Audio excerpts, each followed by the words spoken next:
Okay, it's official. We are live and waiting for it to pop up here on my channel so I can post the link to Facebook. So, for those of you just joining me, Lightsaber Samurai here.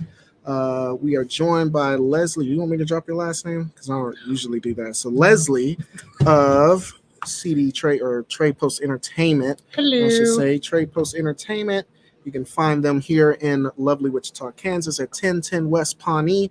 And basically, this is kind of a companion piece to the video I put out a while ago where I was talking about ways to spot games that are rising in price before they get out of price range, before they get too rare, things like that. And in that, I mentioned that I kind of touched on the importance of brick and mortar stores and the role they play for us when it comes to collecting video games. And so I figured I would do a live stream from a brick and mortar store, and we can talk with a manager of said store. So if you guys got any questions, comments, concerns, threats, definitely put them in the chat and we can get it going. Give me just a moment. Oh, Carl Hernandez, Hyphy Goat is in the house. But what's going on? Yes, I'm live. What up? What up? We're out here. And give me just a moment. I'm getting the link so I can put on the Trade Post Facebook page. So give me just a second while I do that. So while I do that, if you guys would hit the like button, that would make me smoocho happy. Let's see. Post that. Post that.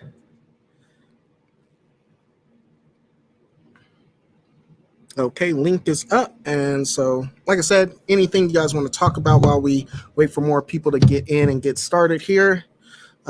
Leslie, would you like to start off by telling a little bit about yourself and what it is you and the crew do here at Trade Post Entertainment? All right. Well, what we do here is we sell used video games, movies, and CDs. But we also sell new vinyl, and we make our own T-shirts. And we also sell a little bit of Funko Pops, not puzzles. As much as GameStop, though. No, okay? No. just a touch of Funko just Pop a out here. Okay, not shelves and walls full of Funko Pop. Okay? No. But we have like a family atmosphere. I feel like we are basically for the working people. You know, our prices are lower than eBay and price charting on the games, and we try to make it fair and to bring our customers back. Right on. How long have you been with Trade Post? Because you've been here as long as I can remember, like 13 years. 13 years, OG in the game. Well, let's see. It's really fun to work here. That's really why I stay. Yeah. It's a fun job. The people are great. As a kid, it was always like my dream to work in a video game store, or where we didn't really have like video game stores per se back then. But if I could just work in like the video game section at like Target or something, be surrounded by the games all day. So that's awesome. And like I said, games, music, whether that's CDs or vinyl. Like I said, you got new vinyl, got the classic stuff, and I like that you sell plenty of the equipment. So if you want to get into the vinyl collection, you can start by grabbing your turntable. You see, we got the drip behind us with the original T-shirts, and I should have worn one for the podcast. I got a few, so I should have worn one for that, but missed opportunity. Well, I'm wearing the John Wick one. Oh, this is an original one? Yes. Oh, that's cool. It's for the John Wick movie. Yeah, and so it's got the John Wick movie poster on there. Right on. Yeah. Yeah, I love it. And there's a new movie that's just come out that I'd like to talk about that is absolutely wonderful, and it was made by the producers of John Wick. Oh yeah. And it's called Nobody. Yes, and we do have some copies, but if we get sold out, try to find a copy because that movie is amazing. Right on. And like I said, this podcast, so this live stream, it's kind of twofold. So you'll see a lot of references like to local events. So just for those of you who aren't from the area, just know that this is also streaming on the local Facebook page. So this is a stream where we're talking about the things that Trade Post Entertainment has to offer locally. But like I said, for the YouTube channel, I wanted to talk about the larger issue with collecting games and whatnot. But that being said, if you see anything you like on the Trade Post website, they'll ship it to your door. So you guys definitely do the online, which is definitely a good way to buy stuff. So again, we were talking about eBay. I'm going to pull up some stuff here in a second. The eBay prices are just like legit out of control, and we know why. We talked about it. Artificial inflation is definitely a real thing. Talked a lot about the examples of what to look for in those situations, and I would say when it comes to artificial inflation, man, you really just want to wait that out. Situations like that, the prices will definitely go down, and you won't feel stupid like buying a game and then at a high price and then right after see it on eBay posted for a much lower price. We talked about games like Def Jam Vendetta, which is dropping in price as we speak.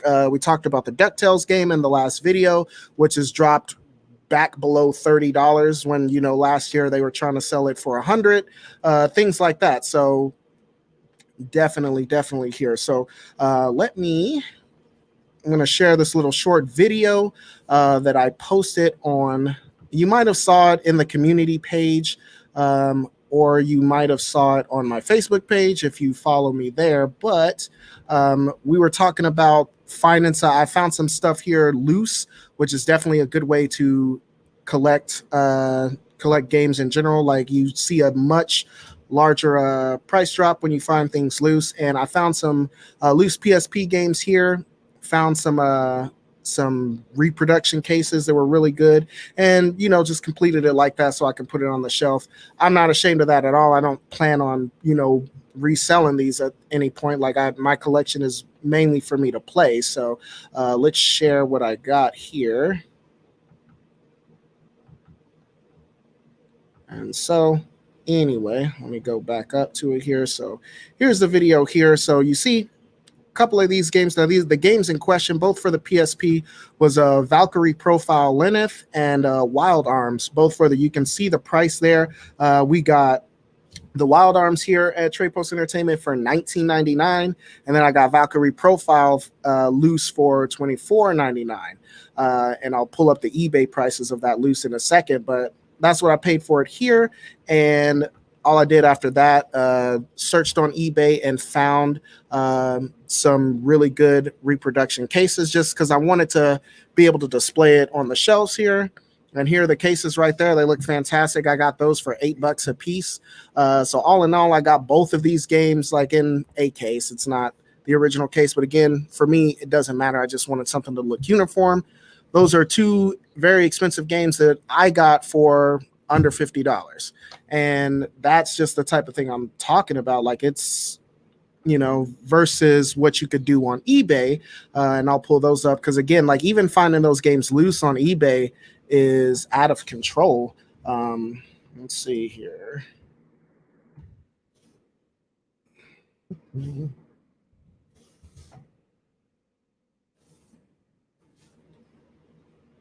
Wow. So yeah, and that's complete. So here are a couple of loose ones. So loose copies here. So let me share this again. And like I said, I usually have this set up to where, like the stream runs smoother because I'll have this stuff pulled up ahead of time. But I just wanted to show this because I wanted to show you guys like the latest prices as of right now. So looking at it on eBay here. So the cheapest $45 to get Wild Arms loose. Again, I got it here just a couple of weeks ago for less than half of what it's going on eBay. And that's one of the things that I want to talk about, especially even when we're not dealing with artificial inflation. And I don't think that's the case here. There hasn't been any kind of buzz around Wild Arms recently or anything that's happened in the industry that would make the price shoot up like that recently. But I mean, even for prices like that, like a lot of game stores, like especially retro stores like Trade Post Entertainment, even others in the space, like whether it be Vintage Stock or Game Exchange, things like that, they're not really looking at price charting every single day trying to keep up like the resellers are doing. And usually the resellers are the ones that's constantly trying to keep their ear to the streets and see what's going on eBay prices, see what the prices are being sold at, and whatever, just to keep driving those prices up. And people get desperate and they pay it just because, like, they either lack the patience. In some cases, I suspect people just don't have stores like this in their area, which is why stores like this are so important. But you see there, loose is over double what I paid for it. And of course, you want it with the case, you're looking at 150, 140 bucks. There's the cheapest at 125 plus $4 shipping, so about 130 bucks. So, and I got that and Valkyrie profile for, less than 50 bucks for both of them. So things like that. I guys in an earlier video how V-Stock had Splatterhouse that I picked up for 25 bucks, and we know Splatterhouse is going for about 70 bucks now. So again, like the brick and mortar stores, like something not to be slept on, because they aren't really keeping up with eBay like that. I mean, how often would you say you guys go and like update the prices, and like what do you guys use, when it comes to how you guys determine what you price a game at? I think we price it based on what we pay for it. I got you. That's pretty much how they do it. Mm-hmm. And they try to make it less than so much, that's why that we're paying top dollar right now. Right, for right. all games. But what we're doing is we try to price it against what we paid for it. I got you. And that's really good, because like going to a lot of places, I did notice that here, like, trades definitely go further. And in most cases, when you're talking about trading in your stuff to stores, like, I mean, you can expect anywhere between like 25 and like 33% of what it's what the game is worth, because the stores have to keep the lights on. I do know stores like this definitely pay a little more than that, which is nice. Absolutely. But then again, you don't pay it for 40% of its price and then sell it at the full 100. No. Like, you'll maybe go up to like 60 or 65 or whatever the case. And, that happens not, definitely with a place like Trade Post Entertainment, but that happens more often than not. Berserk and the Band of the Hawk is an example I brought up the other day on the channel. Berserk and the Band of the Hawk is going for about 120 bucks right now for the PS4. And I found it at GameStop just sitting there for $29.99. And again, that was definitely a victim of artificial inflation. The price went up when the creator of the manga passed away. And so people were just trying to cash in on that. And unfortunately, a lot of people, got scared, and a lot of people just bought it because, like, it's here on eBay. I don't know when I'm going to see it in the wild again. Let me just get it so it's in my collection, so I don't have to pay $300 later on. And the price, I think, for Berserk is probably just going to keep going up. In this case, I don't think it's going to go down, because we see a lot of sold listings for $100, $115. So, unlike games like DuckTales, where people tried to jack the price, and some people bid, but most people were just like, no, the game is not worth that much. And luckily, the general public, of collectors, that we were able to wait it out, yes, and just not buy into what eBay sellers were trying to sell it for. So exactly. And that's, we don't want you to come into our store and be like, I can't afford this. Right, right. So then what's the point of having it? Although I did say that today, but when you got that copy of Haunting Ground, so that was they do have a copy of Haunting Ground. It's still outside my and it's, you still have it cheaper than what I've seen it on eBay. Absolutely, but still, it's actually almost $300 cheaper. Yeah. Considering what it's going for on eBay, it's just like you guys have it cheaper, but it's still a little bit out of my wheelhouse. I know. Garrett Spencer's in the chat. Garrett, what's going on? Any questions, comments, concerns, threats for me or Leslie? She is the store manager here at Trade Post Entertainment in lovely Wichita, Kansas. Again, if you are in the Wichita area, you can find us at 1010 West Pawnee. Not right now, though, because we closed, but come back tomorrow after 11 and we'll be out here. But so we are just out here talking about the importance of brick and mortar stores when it comes to collecting video games. What I should have done is, before we started filming, went around and took a look at some examples and see if I can find some examples. I was looking at the Wii U stuff over there, so let me see let's put you to the test here and see how your prices are compared to eBay. Okay. Ready. So, oh yeah, spell that with an A. I'm slow. Okay. It's been a long week for all of us. Indeed, it has. Indeed, it has. So, what's it going for on eBay? That's regular. Oh, it's just regular weed? I'm looking for the Wii U version. There it is. There, $20. I see one. That's $21 because with shipping. Mm-hmm. And so, speaking of shipping, how much do you guys pay for shipping? Say if I were, if I was in California and I found your website and I wanted to. believe if you spend over a certain dollar amount, it's free shipping. Oh, okay. I believe it is. So right on. So, but it's $350 flat rate. Mhm. Regardless of how much it costs to ship, you're only going to pay $350. Gotcha. Under a certain dollar amount. Okay. So yeah, looking at it here. So I'm looking at for Mario Kart Wii U, like just the Wii U version. It's sitting at about $21, and you guys have it a little cheaper at $15.99. So that's not too bad. So definitely less. And that honestly, that's not a really sought after game considering that Mario Kart Deluxe came out on the Switch right after. So it's everything with all the DLC. So let me see what else we got here. What's that X-Men going for? I don't think that one's going for much, but GameCube prices are definitely shooting up. Shooting up. Yeah, it's ugh. But Mr. Rightway has a great video where he goes over his GameCube collection and some tips on how he got that the right way. I'll leave a link in the description after we film this, but he actually had some really good insight on collecting for especially systems that just in general have higher prices. We definitely see that with the GameCube. GameCube prices are pretty much out of my wheelhouse for me at this point. Only games I can afford on GameCube are like sports games at this point, or like super popular like multiplayer or multi-platform titles. But yeah, for the most part, especially the exclusive stuff on the GameCube, crazy. Like Super Mario Sunshine.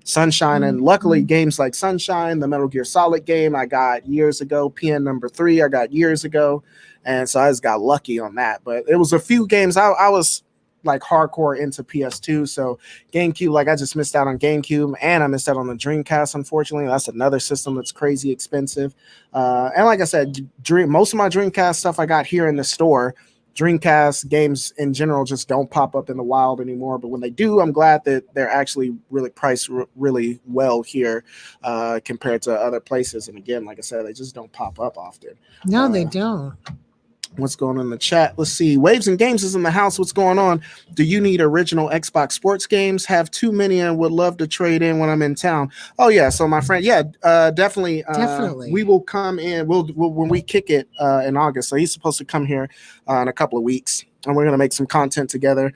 And definitely Waves and Games. Definitely. I'm gonna take you to all the spots. This is definitely one of the first places that we're going to go to do some game hunting. If we're kicking it on the weekend, we got some market stuff going on here as well. So the flea market scene here is pretty solid. We got 2 really good ones for retro games. So we'll definitely stop by, and they're in this neighborhood as well. So we can hit all 3. And yeah, definitely. So definitely bring your stuff, and bring it in. Yeah, I might have something, that I want to look at, and maybe we can get something going on. But let's see. Garrett Spencer says, "Do y'all have a lot of video games?" Oh yeah. Yeah. CD Trade. I keep calling it CD Trade Post. That's the old name, Trade Post Entertainment.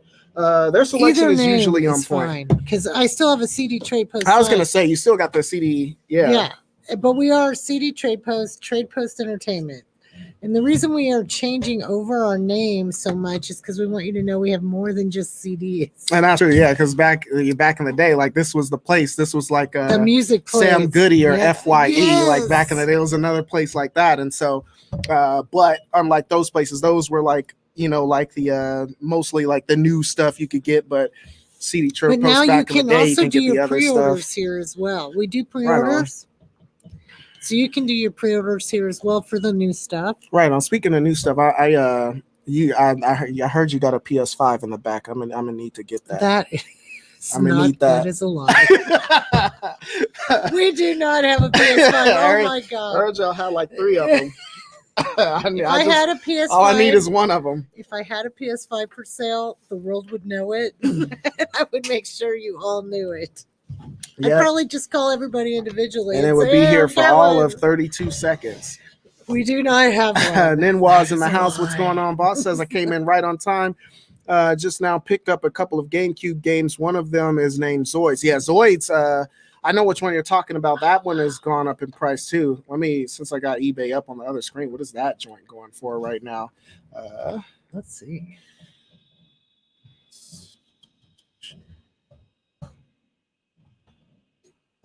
Why did I put up Zodiac? I did not spell Zodiac. I put in Zoids. And that was a cartoon, right? I feel like that was a cartoon. Oh yeah, Zoids is going for, you can buy it now for $85 Wow. plus $3 shipping. That's a lot. So well, there's a cheap one for 65. I'm not sure though. They just got a stock picture, so I don't know. That's probably disc only. They got another Absolutely, disc it would only have to for be. $55. There's a complete copy though for 65. Look at that. They're trying to sell the manual for $43. That's crazy. Yeah, GameCube prices are ridiculous, man. I can't do it. Luckily, I wasn't too invested in GameCube back in the day. I was more invested on PS2 because yeah, trying to get those games now, like that would be all bad.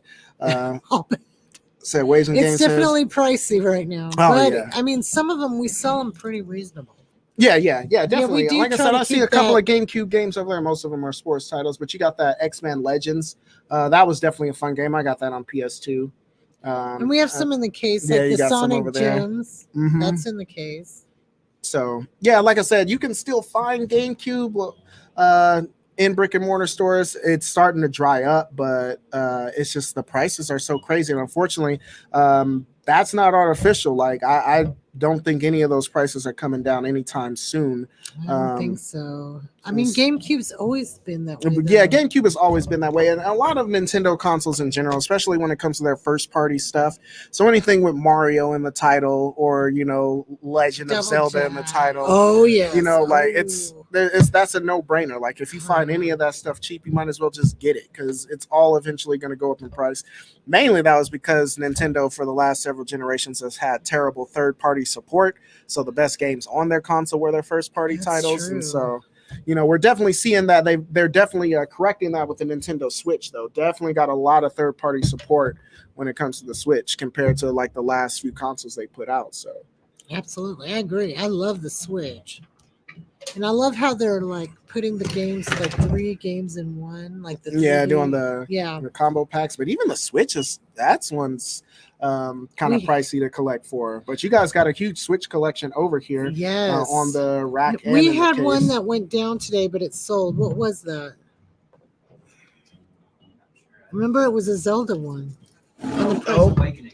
Link's Awakening Link's went Awakening, down okay. to $17.99. Right on. But we sold out now. We're This sold one here, man. So this is I don't know anything about this game, but I already know it's going to be like my favorite on the Switch, Astro Chain, and you're selling it for $50 right now. Like this game looks fantastic, and I don't have a Switch, but this one is making me want to get a Switch for it.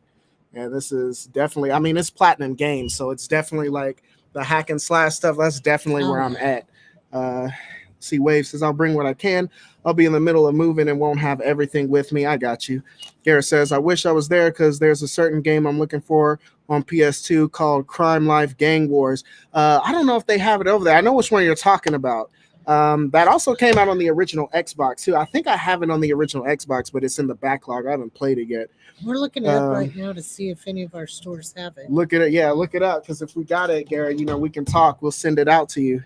Absolutely. For the low. So let's see. Garrett also says, I think PS2 is kind of better because it has more games on it. You can listen to music and watch DVDs. Yeah, definitely. We don't have it. PS2, they were definitely ahead of their time. Like they were definitely thinking big picture. And, even with the PS1, just being able to play CDs also, like they were, definitely thinking of using the console as like an actual multimedia device in your house or your room or whatever the case. Whereas other game systems were just concentrating on playing games. Like PlayStation 2 really saw the writing on the wall there. And, you know, for most people, our first DVD player was the PlayStation 2. Our first Blu-ray was the PlayStation 3.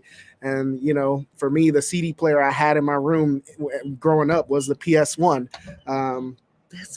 That is the way it was for our kids too. And I always love, like, most people don't know, on the PlayStation 1, like, if you or just like PlayStation 1 games in general, if you take most PlayStation 1 games and just put them in a regular CD player, it'll play the soundtrack of the game. Wow, I did not know So that. yeah, Did we you used to know do that all the time. Oh, and just play the wow. soundtrack, like, so that was cool. Like whether it was like Symphony of the Night or something Can like you- that, like a game with like a rocking Oh soundtrack. my God.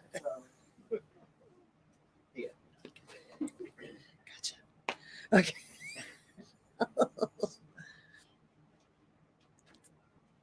Well, my dogs, I got that Grand Champ. I don't know, am I too close for that to focus? No, I need that. Tropic Thunder, I'm gonna have to grab that on my way out. You know. That's the beauty of working here. You'll find everything you want. Yeah, It's hard to leave. I'm telling you, it's hard to leave. You guys get first dibs on it, like you got No, the we do not get first dibs on it. We have to wait 10 Rocky days Horror to shirt. purchase. You have to wait 10 days. 10 days to purchase an item. The customer comes, or 2 copies. Oh, unless you got comes 2 copies. first. Okay, I would. Like, That's so. Don't feel like that's the case, guys, because it's not. oh, okay, that's awesome. Yeah, I mean, not for you guys, but but no, I think it's a good thing because then the customers get first shot, which kind of makes sense. anyway, for those of you just joining us, Lightsaber Samurai here. I'm joined by Leslie, wonderful CD Trade Post. If you guys got any questions, comments, concerns, threats, we are talking about the importance of brick and mortar stores and how they affect the climate of the retro video game scene. Of course, we know, like, a lot of brick and mortar stores, you know, are getting out of the retro game. GameStop being the big one, really just investing in, you know, 8th and 9th generation stuff. So, you know, if you don't have like a V stock in your area, if your town is too small to have a mall in it, and, you know, they can't set up shop there, then you're kind of out of luck. And definitely places like this, more important now than ever before. And like I said, we looked at some prices. You know, this store in particular has a lot of things, either just slightly below eBay prices or greatly below eBay prices. Let me look at another one here. It says, I love my local brick and mortar retro place. I go pretty often. Yeah, man, like it's, Thank you. and That's again, so they're just sweet. they're not, you know, feeding into the BS that, No. you know, that's going on eBay. And so let's see.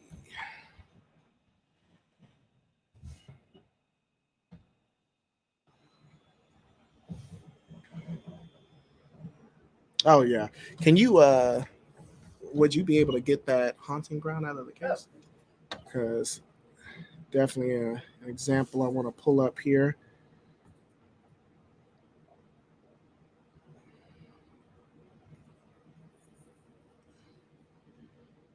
So I'm having him grab, this is like the Holy Grail game that they got in right now.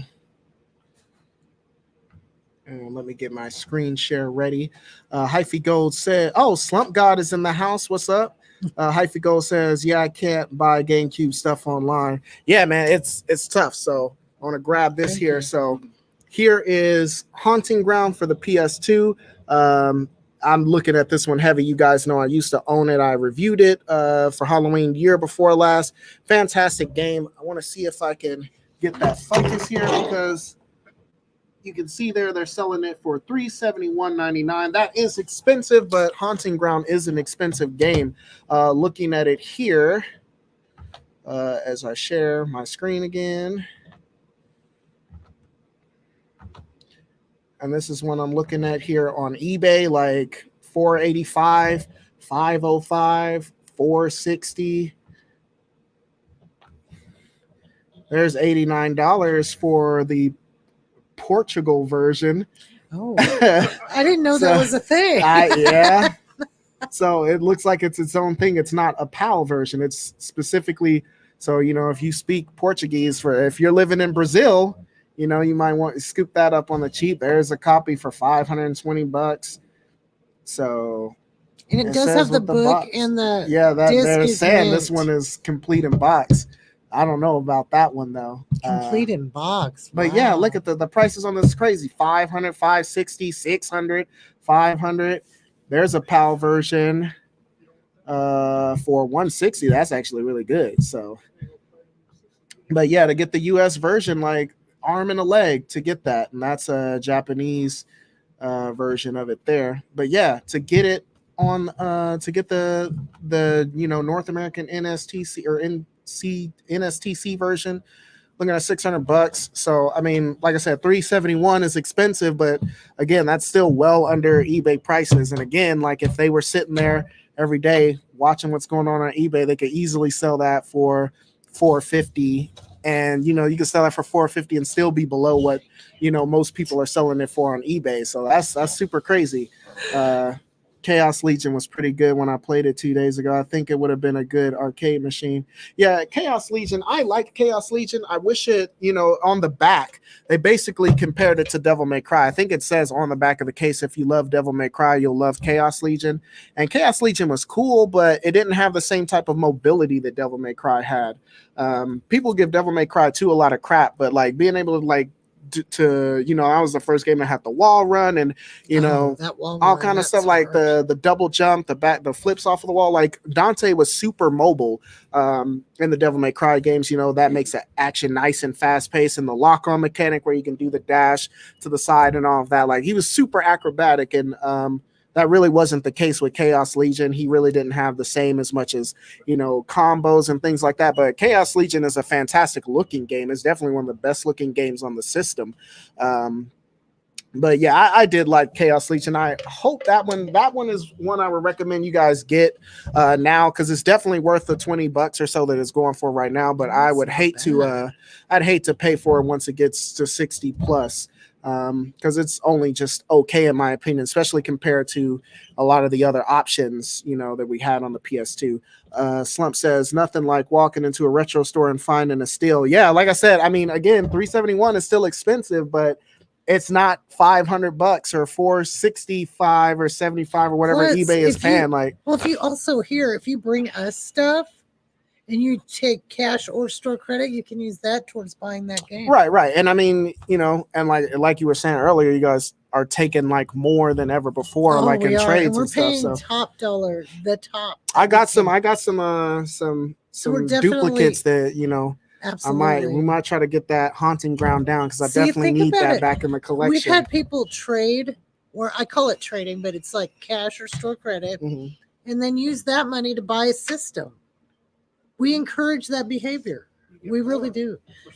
Yeah, and you get more in store credit than you do cash if you choose. Plus, But you even guys our give cash- back the 10% back. You give like 5% for every everything purchase, you buy, like- you get 5% back on your All card. Yeah. And that's our membership. It's Yeah. $5 for life. for life, not For the life. not paying $15 every 12 months. Yeah, it's crazy. It's fun. You can Yeah. keep your whole family learning about video games and keep it realistic. Absolutely. Yeah, that's Gary why we says like Devil May it. Cry was a good game too. My uncle has it on PS2 back I in like Devil May 04. Cry. Had Did it. you Yeah, like for that? sure. Yeah, I love the Devil May Cry series. The Devil May Cry collection you can get on PS3 or PS4. Definitely the way to Speaking go. of, what do you think of the prices of? It's one of my favorite games, and I'm trying to think of it. The Fear games. You're talking about like Fear Effect or Yeah, Fear Effect. Fear Effect on PS1.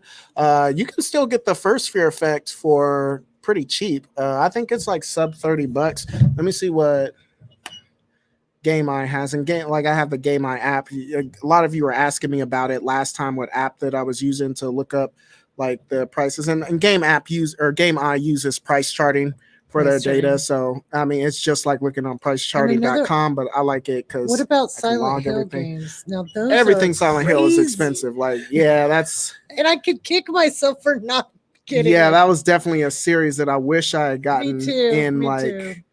And I had Silent Hill 2 and I had Silent Hill 3 because I still got the strategy guides for them.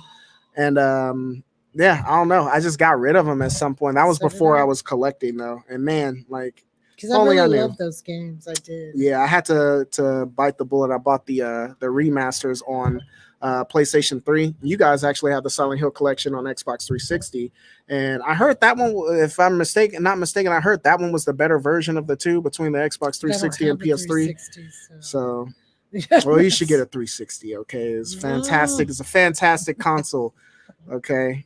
I'm a PlayStation head, but yeah, I love the 360.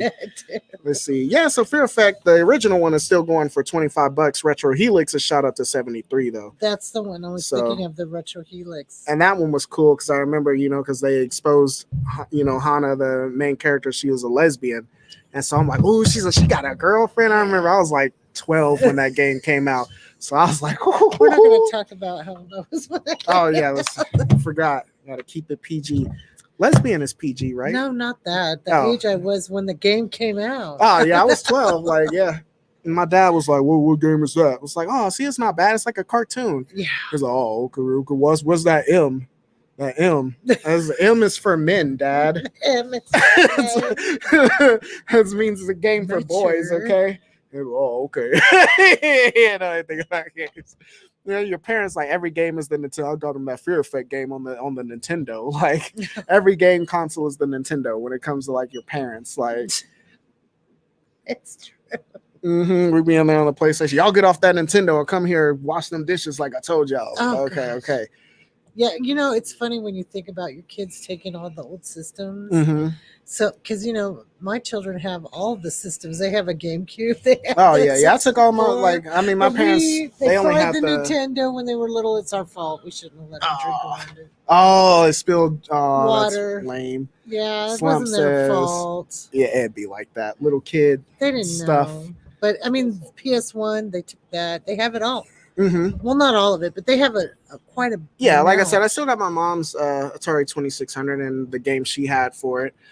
There's a few I'm missing, so there's actually a couple of Atari games that I'm looking for, but luckily the bubble burst on Atari years ago. So we sold an Atari for how much? Just before I ever worked here. Right. I sold an Atari for $100. Yeah. And that was. But it had a ton of games. They had a ton of games. Oh yeah. I found it at an antique store for $20 with a bunch of box games. Yeah. Great. Oh, box games too. That's insane. Like, I'm not like huge into the Atari. There's a few games that I really like growing up, but I would definitely have the boxes Pac-Man. just cause like. No, I didn't love Atari, but I did love a few of the games. Yeah.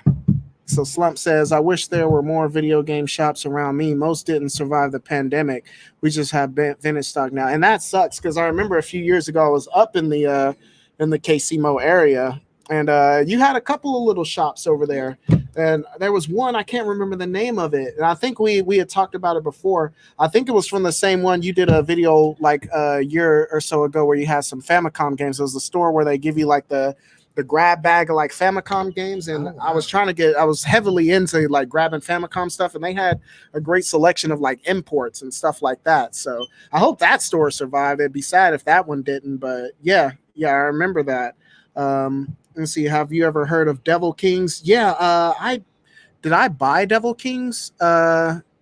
Maybe it's still over here. I think I bought it. I was here in the shop like a week ago or so. I think I bought it, but maybe it's still over here. Devil Kings is a fantastic game.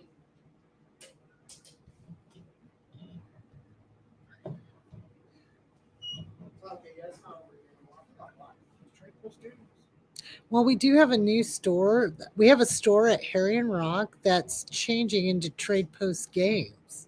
And it's getting a makeover right now. And it will be open the 1st of August.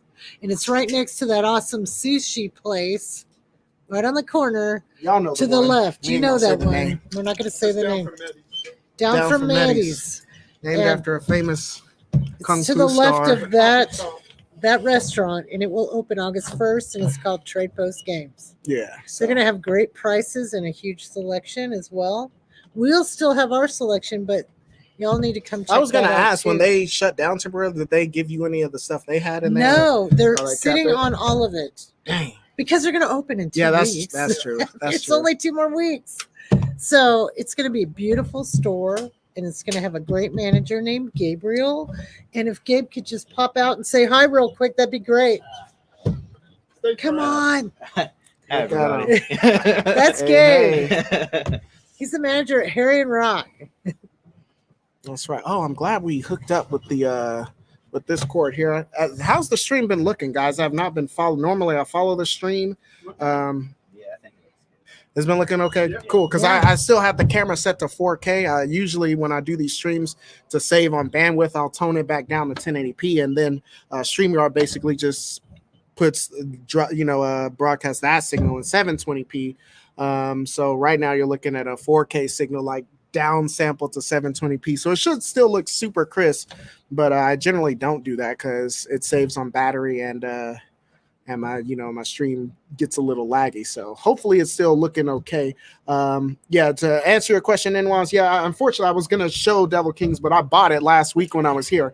It's a fantastic Dynasty Warriors clone. Not really a clone because Devil Kings was also made by Capcom. It came out on the PS2 and the OG Xbox, and it was a fantastic game.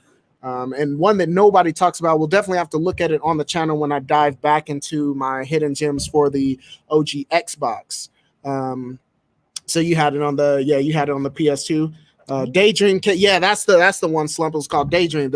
He closed and moved to a flea market. He has a booth. Okay, so he's still around. That's cool. Okay, Daydream was the name of it. So at least he survived and got into a flea market there, so you can still hit him up on the weekends or whatnot. But yeah, absolutely. Unfortunately, and that's another thing, man. You got to support these places because situations like the pandemic really did a number on a lot of places. We made it through, but it was tough. Yeah. Now we do have one more location that we haven't brought up that's doing just fine right now and is open. Is Central and Hillside. Yeah, my boy Riley out there. So you might want to check in with him this week because I believe that he's going to be processing a sweet trade. But he said I get first dibs, okay? Oh, yeah. So y'all don't come until nobody visit Riley's store until next Friday, okay? Yeah, well, it might take him that long to get it ready. Man. So y'all come see Riley, okay, next Friday, Saturday, okay? And I'll check him out. I'll check Come him. check all of us out, except for Hilly and Rock will be open August 1st. Don't forget, their grand reopening is August 1st. Yeah, Riley, if you watching, man, holler at your boy. I gotta let's see. I think I work tomorrow early, but I'm gonna try to shoot out there. Okay, so. Here's another. Oh, that's what is that going for right now? Oh, is that? Let me check that. Oh yeah. Sorry. Man, is that what that's gonna look? So we got Zelda, Twilight Princess, the good one, the one that came out on the GameCube. Of course, for those of you who remember, it was also released on the Wii because it was kind of like a late GameCube Wii launch title, but the Wii did a lot of funky things with it as far as the controls and things that they did with the perspective. A lot of the scenes were switched. From what I heard, there's a lot of weird stuff going on. But if you just want the straight up game, straight no chaser and definitely no waggle, got to get it on the GameCube. Let's see. GameCube is awesome. I love the GameCube. Yeah, man. Again, I can't help it. It's one of my favorite systems ever. I just didn't care too much about it. My brother, he was hardcore into the GameCube, but for me, I was just something happened. What's happening? Power. What happened? It's not showing us. Oh, sorry. Yeah, you can hear us. My battery died again. That's why I didn't want to shoot in 4K. I got another battery. Give me just a second while I switch that out. Do you want me to keep the game up here? Or? Yeah, you can keep it up there. Yeah. Those of you who watch my streams, we stream until the battery dies out here. Aww. But I told myself to bring some spares, and with that, okay, we should be back. Actually, let me go ahead and switch. Oh, just a second, guys. Okay, bam. So I went ahead and switched the resolution down to 1080p. So again, we should be good for the rest of the stream on that. Anyway, we're looking at it here. There you go. So for Zelda and Twilight Princess, they have it here for $105. If you can see that. And again, still, that's expensive, but that's an expensive game. Complete in box, right? Yep, with the book. Also, to note that it's the original print and not the Nintendo. What do they call it? Nintendo Selects, or basically Nintendo had their greatest hits or their platinum hits versions of it as well. So that's the original one. Looking at it on eBay here. Let me see what I got. Let's share it so you can see too. Oh, whoops, wrong button.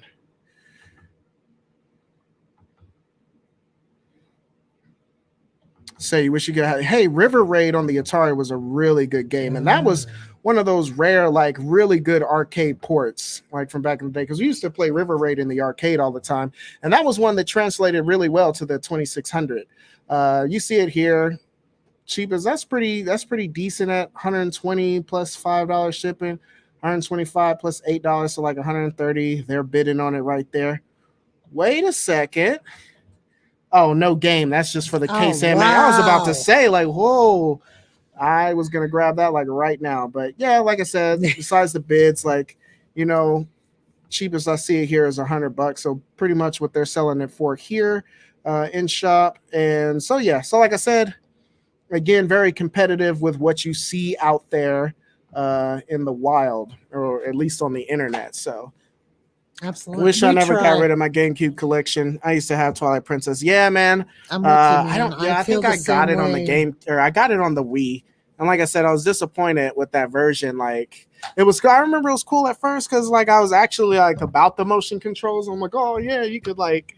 I thought I was just gonna be in there in Hyrule and just like wagging my stick to knock out some orcs like while I'm on the opponent's back and like just getting it in, but it wasn't as cool as I thought it was going to be. And of course with motion controls you get fatigued real easy after doing all that. And once I wanted like I got the Pro Controller, let me just sit down and just play it. I don't think I could use it with the there's one right here. So I'm not going to show that one because I don't want everybody to know you guys have. I have 2 Switches. So yeah, we got 2 Switches in the house. You got it at $279, right? $279.99 with a 30-day warranty against defects. Oh, okay. Yeah, so don't worry, you're not just buying it willy-nilly. We test our stuff. So here's the Nintendo Switch, and like I said, they just announced the OLED one, and I don't know. What are your thoughts on the Nintendo Switch Pro? Which they added an OLED screen and a 64 gigabyte little memory card to it.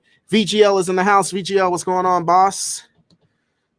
So yeah, they got the Switch. They got you covered on this. Again, it's a nice machine, but I don't know. I was just like, man, ain't the Switch just a tablet with a controller on it? Which it basically is, but TV, though. It is, and again, that's the main appeal for it for me. And so for me, like I said, they were talking about the Switch, the Pro version of it. Like I said, the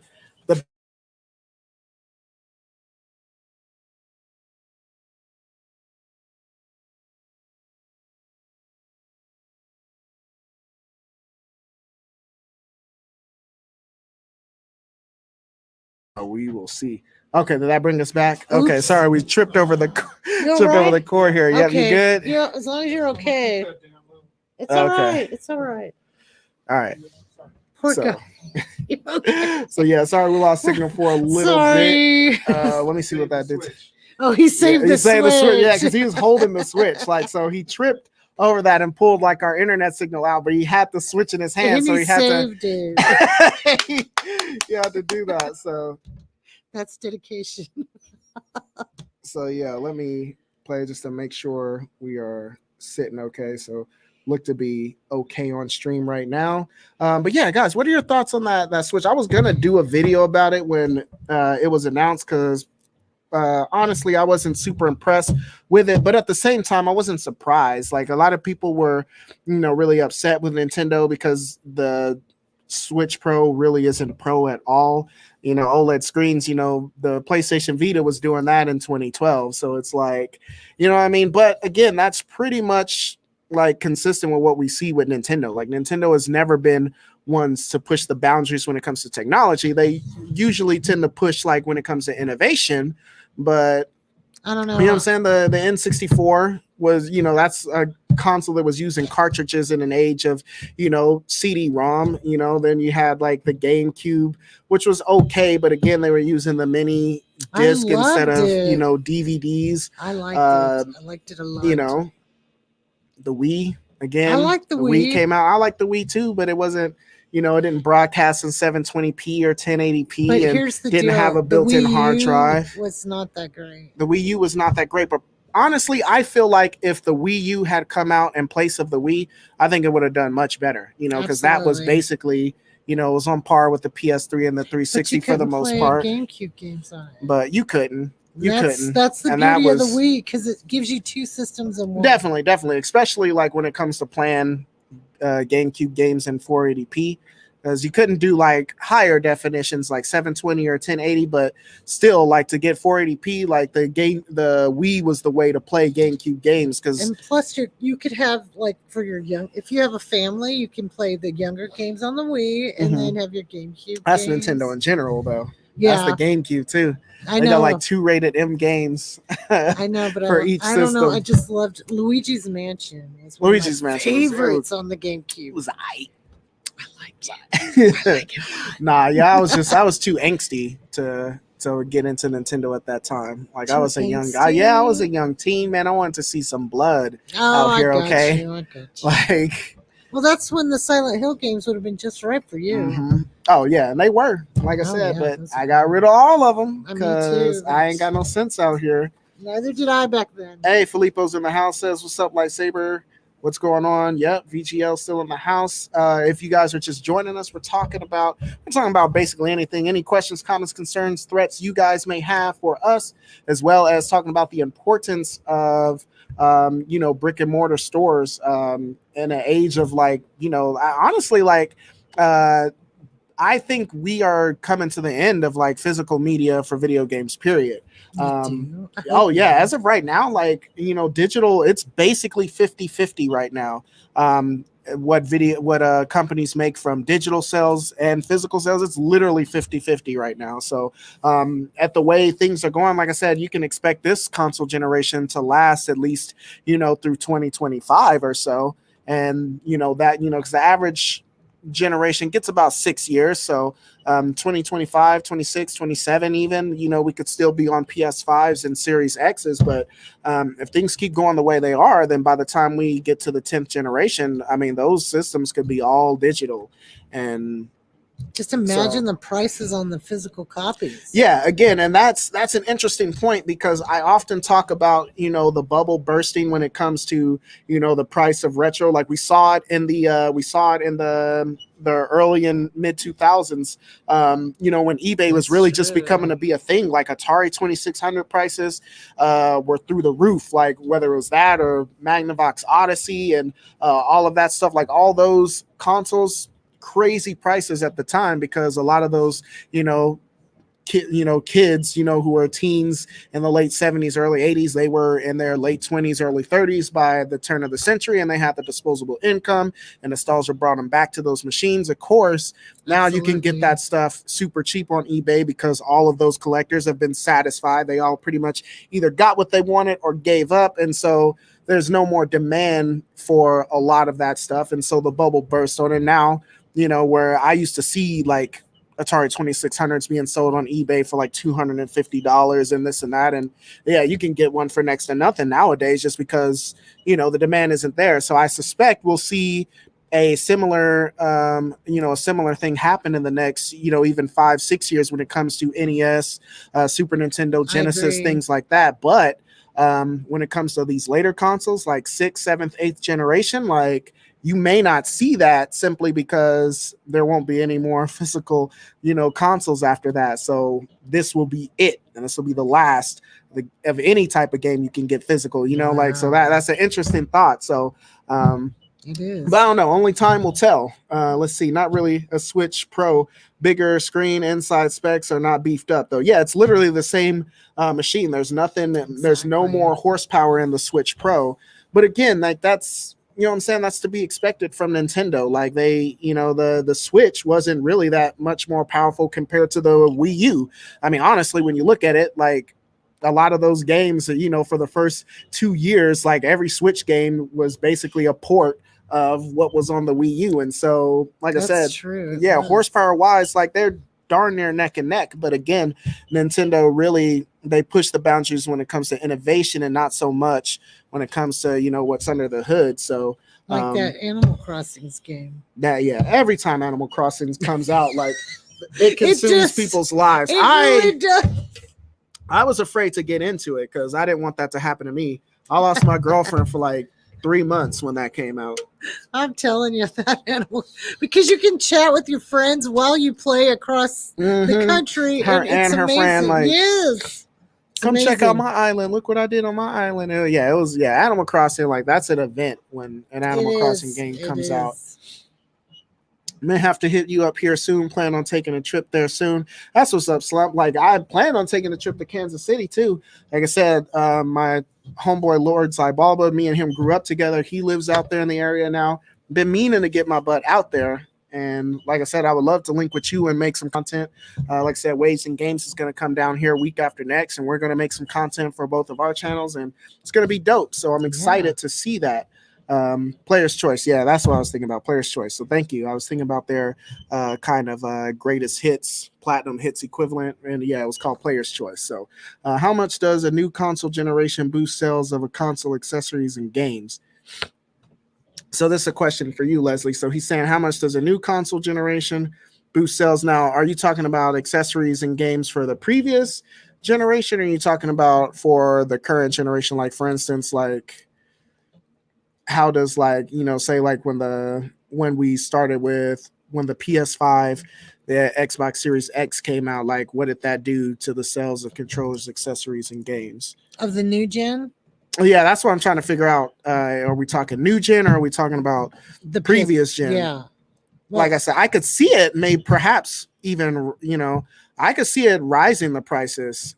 He says for current gen. So PS5, Xbox Series X, when they, like, how much did we see a boost in sales for accessories and games? for those PS5 games, we've actually just now started to Oh, see a boost. yeah. But the prices are just like a PS4 game. Mm-hmm. I mean, they're a little higher when they're new, but used wise, you're getting the same deal that you would get on a PS4 game. Right. Are you seeing a difference in like how much stock you can keep versus when they first launched? Or like, are we starting to get through that honeymoon phase with the ninth generation? We're through the honeymoon. We're through? Well, because they're waiting for the next round of PS5s that come out. Right. And to work out the bugs. I see. Yeah, so the games are good, but they're not.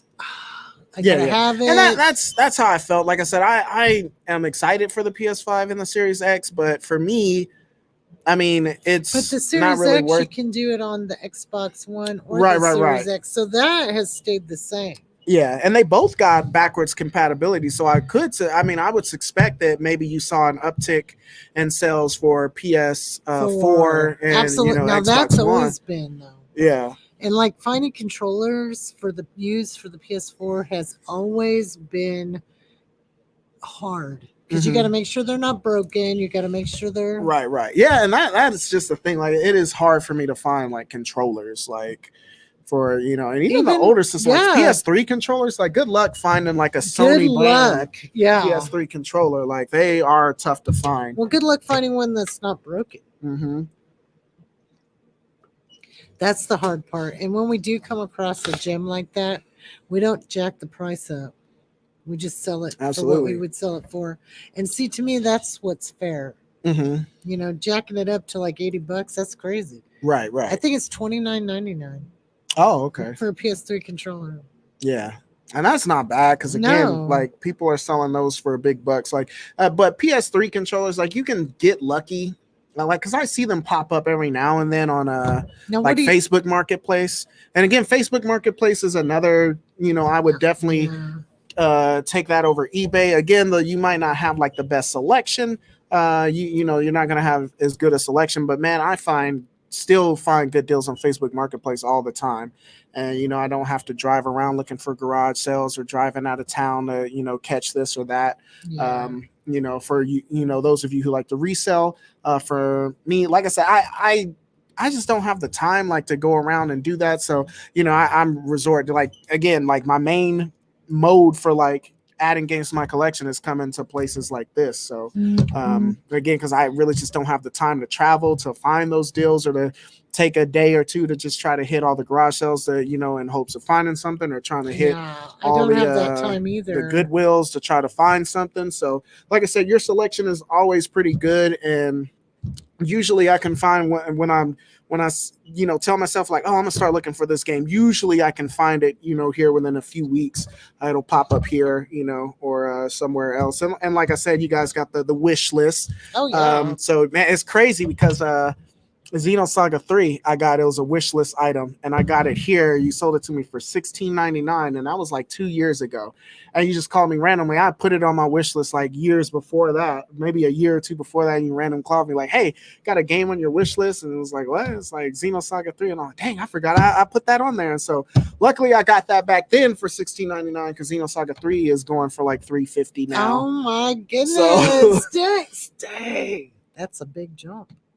Let's see. Facebook Marketplace is frustrating. People don't keep their listing updated 9 out of 10 times. That's true. Yeah, and you don't So always yeah, get if you don't quality catch them, merch. like if you don't catch them in like the first day or so, like I'll see something that's like posted over a week ago, and I'm like, oh, like they got that guy. I was looking for the Jack and Daxter collection on PS3, and somebody had that on there, and it was listed a week ago, and I'm like, oh, they still got that. I'm like, hey, yeah, man, I'm interested in getting. Oh, I sold all that stuff.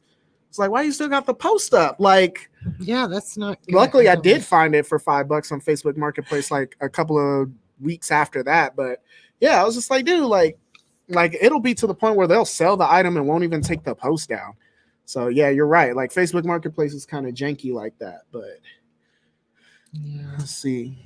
Hyphy says OLED ain't no pro. Like I said, I agree. Like, I had the OLED screen on the PSP, like, almost 10 years ago now. So, and eventually they went to LCD screens. And honestly, like looking at the PlayStation Vita, like you can tell the difference between the OLED and the LCD screen, but it's not like, for me, it wasn't like crazy. I could still like remote play my PS4 games on my Gen 2 PS Vita, and they still looked fine. So again, I think it'll look crisper, on the new Switches, but again, like the LCDs on the original Switch probably looks just fine. And for most of us, I mean, I would like 90% of the time play my Switch in dock mode and play it on my 4K TV. So the OLED screen wouldn't even matter to me. I'm waiting for the OLEDs to come out so everybody can buy those, so I can get a regular Switch for cheap. So that's what I'm waiting for. That's Because like I said, for me, the OLED screen, the extra 32 gigs of memory, I can just buy a memory card, a bigger one, and good to go. Yeah. I can buy a bigger memory card, and then, like I said, cast it to my 4K TV 90% of the time, and boom, there's my Switch Pro right there. So let's see. Ninwa says, what do you think about the PlayStation 3 3D TV? I don't know. Like I wanted to get into that, and I own a lot of PlayStation 3 games that are 3D compatible, but I'm looking for a 3D TV right now, actually, and they have the little glasses for it, so I want the 3D experience. I would love to play games like, especially when it comes to like the Move, because there are a lot of Move games that are 3D too. So if I have the 3D glasses, have the 3D TV, and I got like the PlayStation Move Sharpshooter, and I'm playing like a Killzone 3, which I believe is 3D compatible, or what's the other one? Child of Eden is a really good Move game that's 3D compatible, and that's actually, if you guys, Child of Eden, that's a great game. We haven't talked about it. We will when I cover the Move, but it was a spiritual sequel to Rez. Came out on the Dreamcast and PS2 back in the day. And basically the creator lost the rights to the name. So he basically just remade the game and called it something else. It's the exact same game, same concept, basically. And it was fantastic. Came out on PS3 and Xbox 360. And nobody realizes that, so nobody bought it, but that's good because you can get it now for like $5. Child of Eden is a fantastic game. But I would love to experience that in 3D, and some of the other games that I got, I would love to play them in 3D. But like I said, I don't know what the effect is like, because I don't have a 3D TV. I know at the time those TVs were like crazy expensive, but I'm willing to bet now that you can find a pretty good size one for a pretty cheap price. So yeah, I'll definitely be on the lookout for that. I'll throwing the question back at you. Have you tried has anybody in the chat played PlayStation 3 games like in 3D on the 3D TV? Like, what was your experience? I would love to know. Like I said, I've been curious about it, but I haven't really done research, like watched a lot of reviews on YouTube about it or anything like that. Perhaps I'll do my own review when the time comes. But yeah, I would like to know more about that as well. See, going to the chat. If you're just joining us, Lightsaber Samurai here with Leslie from Trade Post Entertainment. We're located here in the lovely city of Wichita, Kansas, and we're talking about the importance of brick and mortar stores in the changing face of the retro video game climate. Like I said, all the crazy stuff like the PlayStation 3, all the crazy prices on PlayStation 3. Michael says, yes, Pinball FX 2. Okay, so that's a 3D game that you played on there. Yeah, that'd be cool to check out a old school like pinball game. I love pinball games. I do too. And so I'd love to play one in 3D or VR. I love the PlayStation VR. I don't know if they have a pinball game on the VR. If they do, I heard there's a golf game. I'm looking for it. There was a kart racing game that I just picked up recently, and so I haven't tried it yet. But I'd love to try it in VR. So maybe I'll do a VR stream tonight when I get home, or maybe tomorrow or something. Who knows? But I'm dying to get back into my VR. Have you played that one?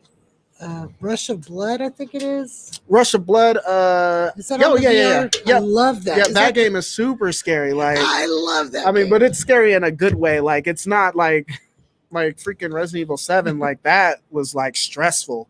Like you really feel like you're in danger out there. But Rush of Blood is like a cool little, it's like you're on a scary carnival ride and you shoot things that pop out at you, and it's scary, but it's like a lot of fun. I love that. That's my kind of game. Rush of Blood is cool. Blood and Truth is also really cool too. It plays like a Guy Ritchie movie.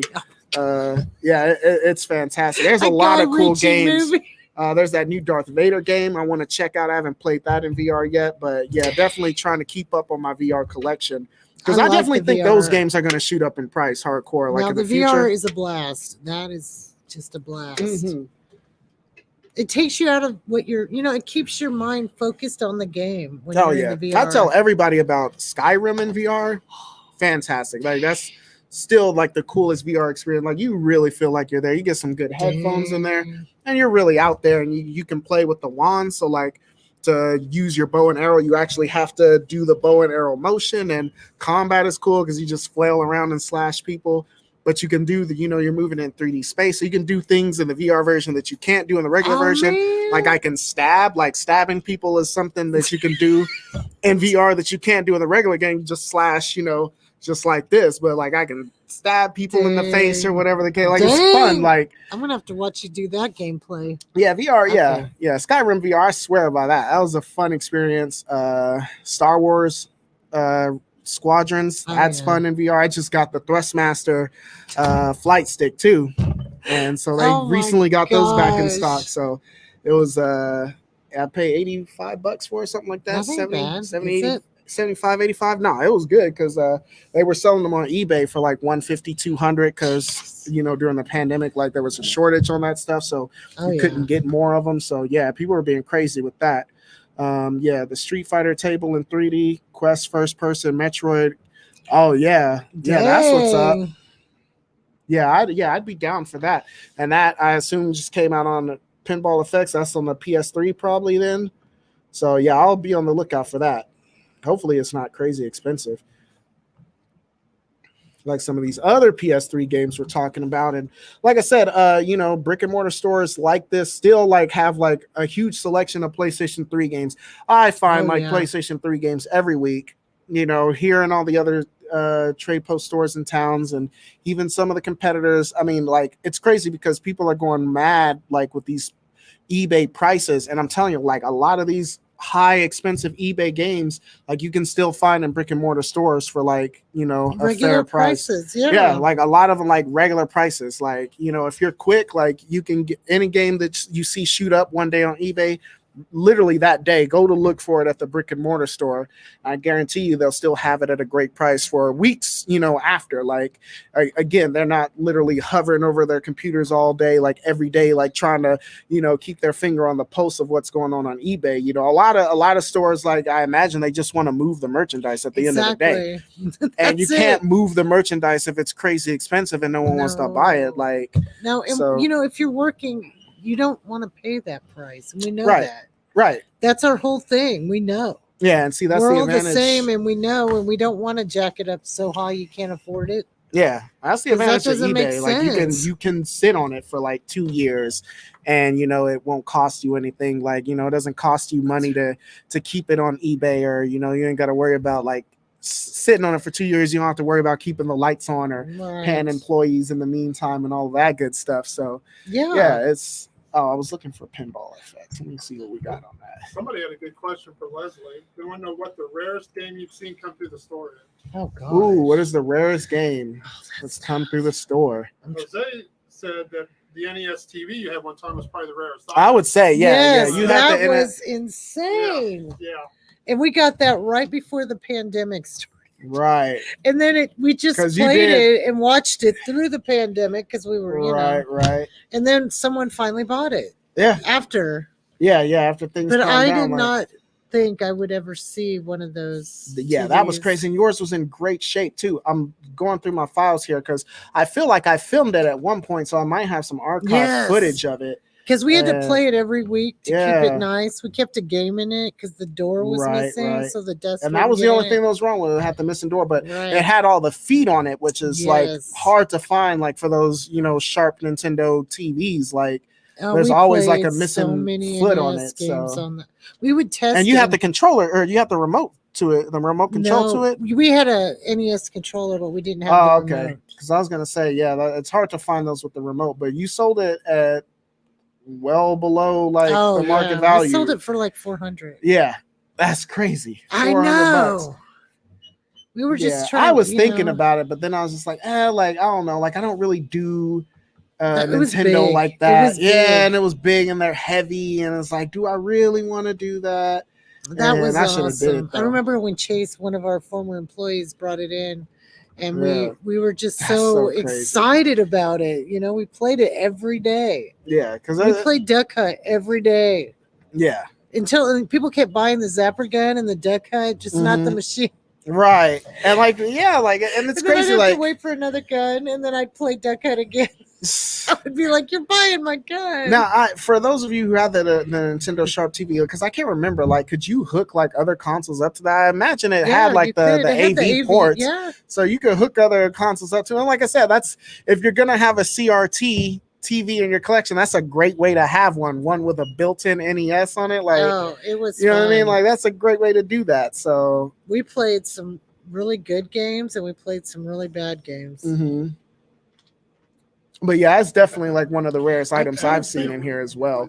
I played that Fester's Quest. Fester's Quest? Oh my gosh, that game was terrible.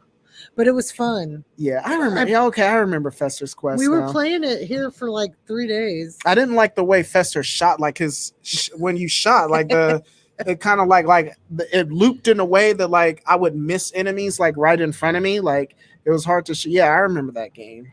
We played Family Feud. Family Feud. Oh, here's some of the footage right here. Let me. Yeah. But we played Duck Hunt to death. Yeah. Because you have to have an old TV for that Zapper gun to work. Mm-hmm. So that was there it is. Yeah, here it is. So yeah, let me bust a share out on this real quick. And my computer, my battery's to the laptop are low, so I'll have to plug this in a second. But before I do that, let me share this real quick. So they had a NES TV one time, probably the rarest item. Yeah, I was surprised it sold. Yeah, I mean, but it sold though because like they sold it so cheap. Like compared because our homeboy Julian had one, and Julian let his go, and he let his go for a great price too.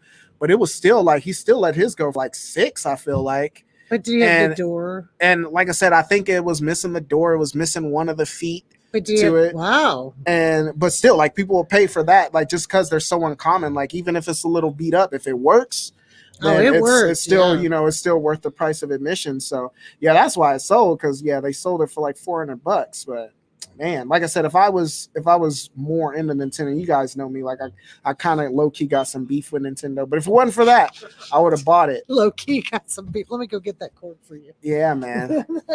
Yeah, I think it's right here on the ground. It just fell over. Or yeah, that's it. So I don't know if you can reach it from right there. I'm Nope, trying you're to. gonna have to bring it. Okay, I have to bring it over here. I was trying to keep it out of frame, the laptop that is, but that's all good. That's the only plug we got. All right, there it is, Oh. nice and bright again. So let me share. Excuse It me. was- That was a chip. that was a all right. But I'm trying. We've had some really great games over the years. Oh yeah. We had that clay fighter sculpt. Oh yeah. Did cut. you? Sculptor cut. Sculptor. Yeah, for the N64. Yep, we had that once. Man. It went for $89, Yeah, that's not bad at all. and there was a Blockbuster exclusive. Yeah. That's one we had. There's some footage of it. Yeah, it's missing the door on it, but like I said, it had all its feet on it. It was in really good shape. Oh yeah. Everything else considered, and like I said, I was trying to get some. This is me trying to get some B-roll of it. It's terrible footage, but you can see had it up nice and close, and so yeah, they were just sitting there chilling, playing on it. Oh yeah. And We had to make sure it still worked. so they had it in the store running. You could come see it every day. Yeah. And anytime anyone asked, we'd put it on, but we'd put it on for Duck Hunt probably every Right. day until we sold the Zapper. Right. And we used it to test other NES games to make sure they worked. Yeah. Waves and Game says, I really love that you're streaming from the store. Yeah, again, thanks Thank to you. Leslie and Trade Post Entertainment for having me. Again, I really wanted to drive this point home. And like I said in my previous video, when I was talking about, these brick and mortar stores, and I'm losing my train of thought. Professor Joe Casey isn't in the chat tonight, but on his channel, Video Gaming with the Professor, he was also talking about, going to brick and mortar stores. Like he said, when they have a sale, then I'll buy.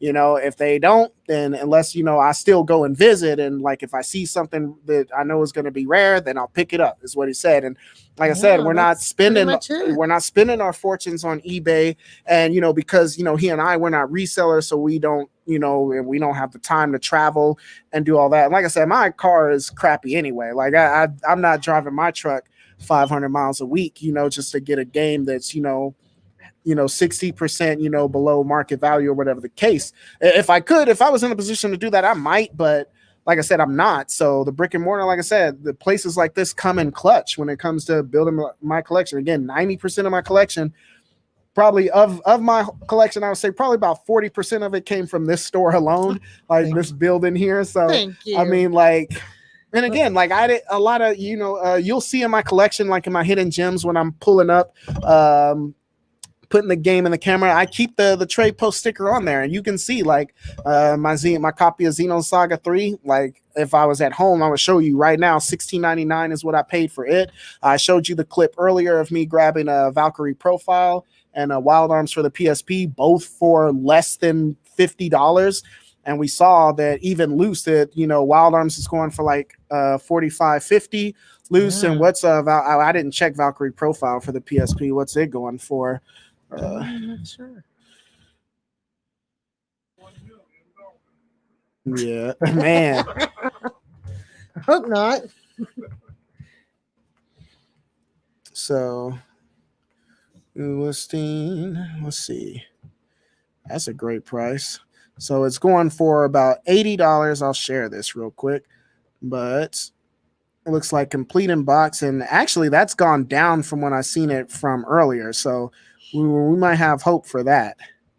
But because last time I was looking at Valkyrie Profile, it was at like 122. So sharing this bad boy again, we can hop over to eBay, and yeah, so you see here, there's one for 79, one for 75. There's 80, 55, but that's from Canada, so you got to pay crazy. Oh, they say free shipping on that. So like I said, that's solid. So there's a copy for 35 loose plus $3 shipping, so 38. And so like I said, I got my copy for $20, $25, I think is what I paid for the loose copy of Valkyrie Profile. And there's one right there for $150, but that's brand new. So but yeah, like I said, this one has definitely come down, but still I got it way cheaper buying it here in the shop. And like I said, it was loose, and so I wanted to have a case so it could be uniform on my shelf, and I just bought that $8 like repro case, and I'm in the game. So let's see, you should do a stream from my store once we open back up. Yeah, man, just let me know. I'm down. Just once you open up, give me the info, and yeah, I'll be out there. Because I wanted to go to some of the other stores in town too and do a stream, but so definitely I'd like to get out and do more stuff like this. If you'll have me, I'm down to do it. We just gotta schedule it up. But yeah, I'm always excited to meet you guys locally and just sit around and talk games and whatever. For those of you watching me on Facebook, if you don't know who I am, Lightsaber Samurai is the name. I have a channel on YouTube where we cover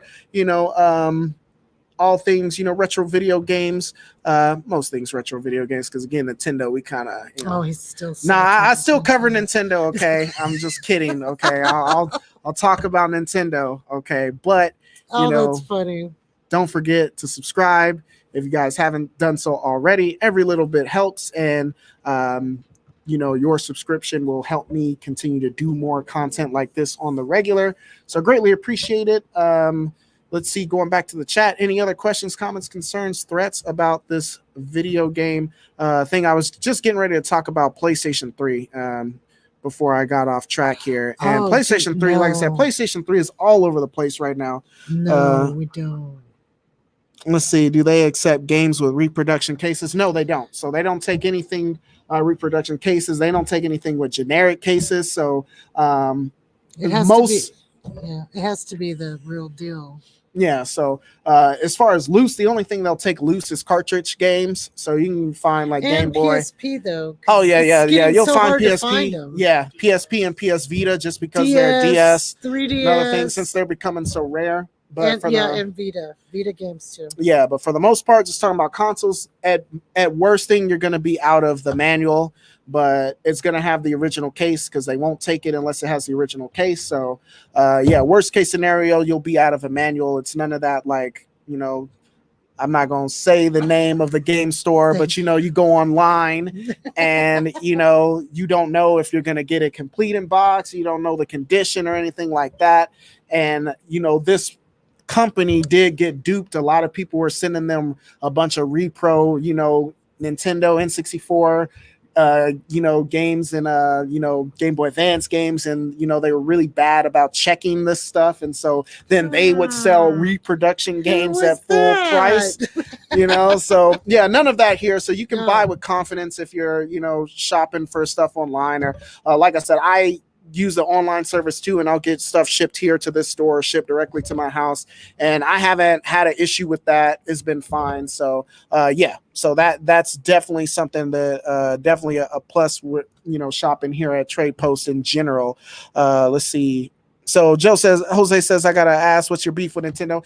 It's not really a beef. I mean, honestly, for people my age, there was a real crossroads. When I came into my formative years, 1995, you got the PlayStation and you got the N64. So most people my age at the time, if you adopted the N64, till this day, you're still hardcore Nintendo fans. You love the N64 and everything after. Me, I just went the PlayStation route. I got 3 brothers, and we kind of took a vote on it, and we decided the PlayStation was going to be the better console. I had a homeboy that had the N64 also. So this was in 1998, right? So couple of years after, so he was like, okay, I got the N64, so if you want to play, we can play the N64 games at my house, and we can play the PlayStation games at your house, or you can bring your PlayStation over, and so we can have the best of both worlds. So really, it's just that. Other issues I have when Nintendo, kind of has some bad business practices in the past where,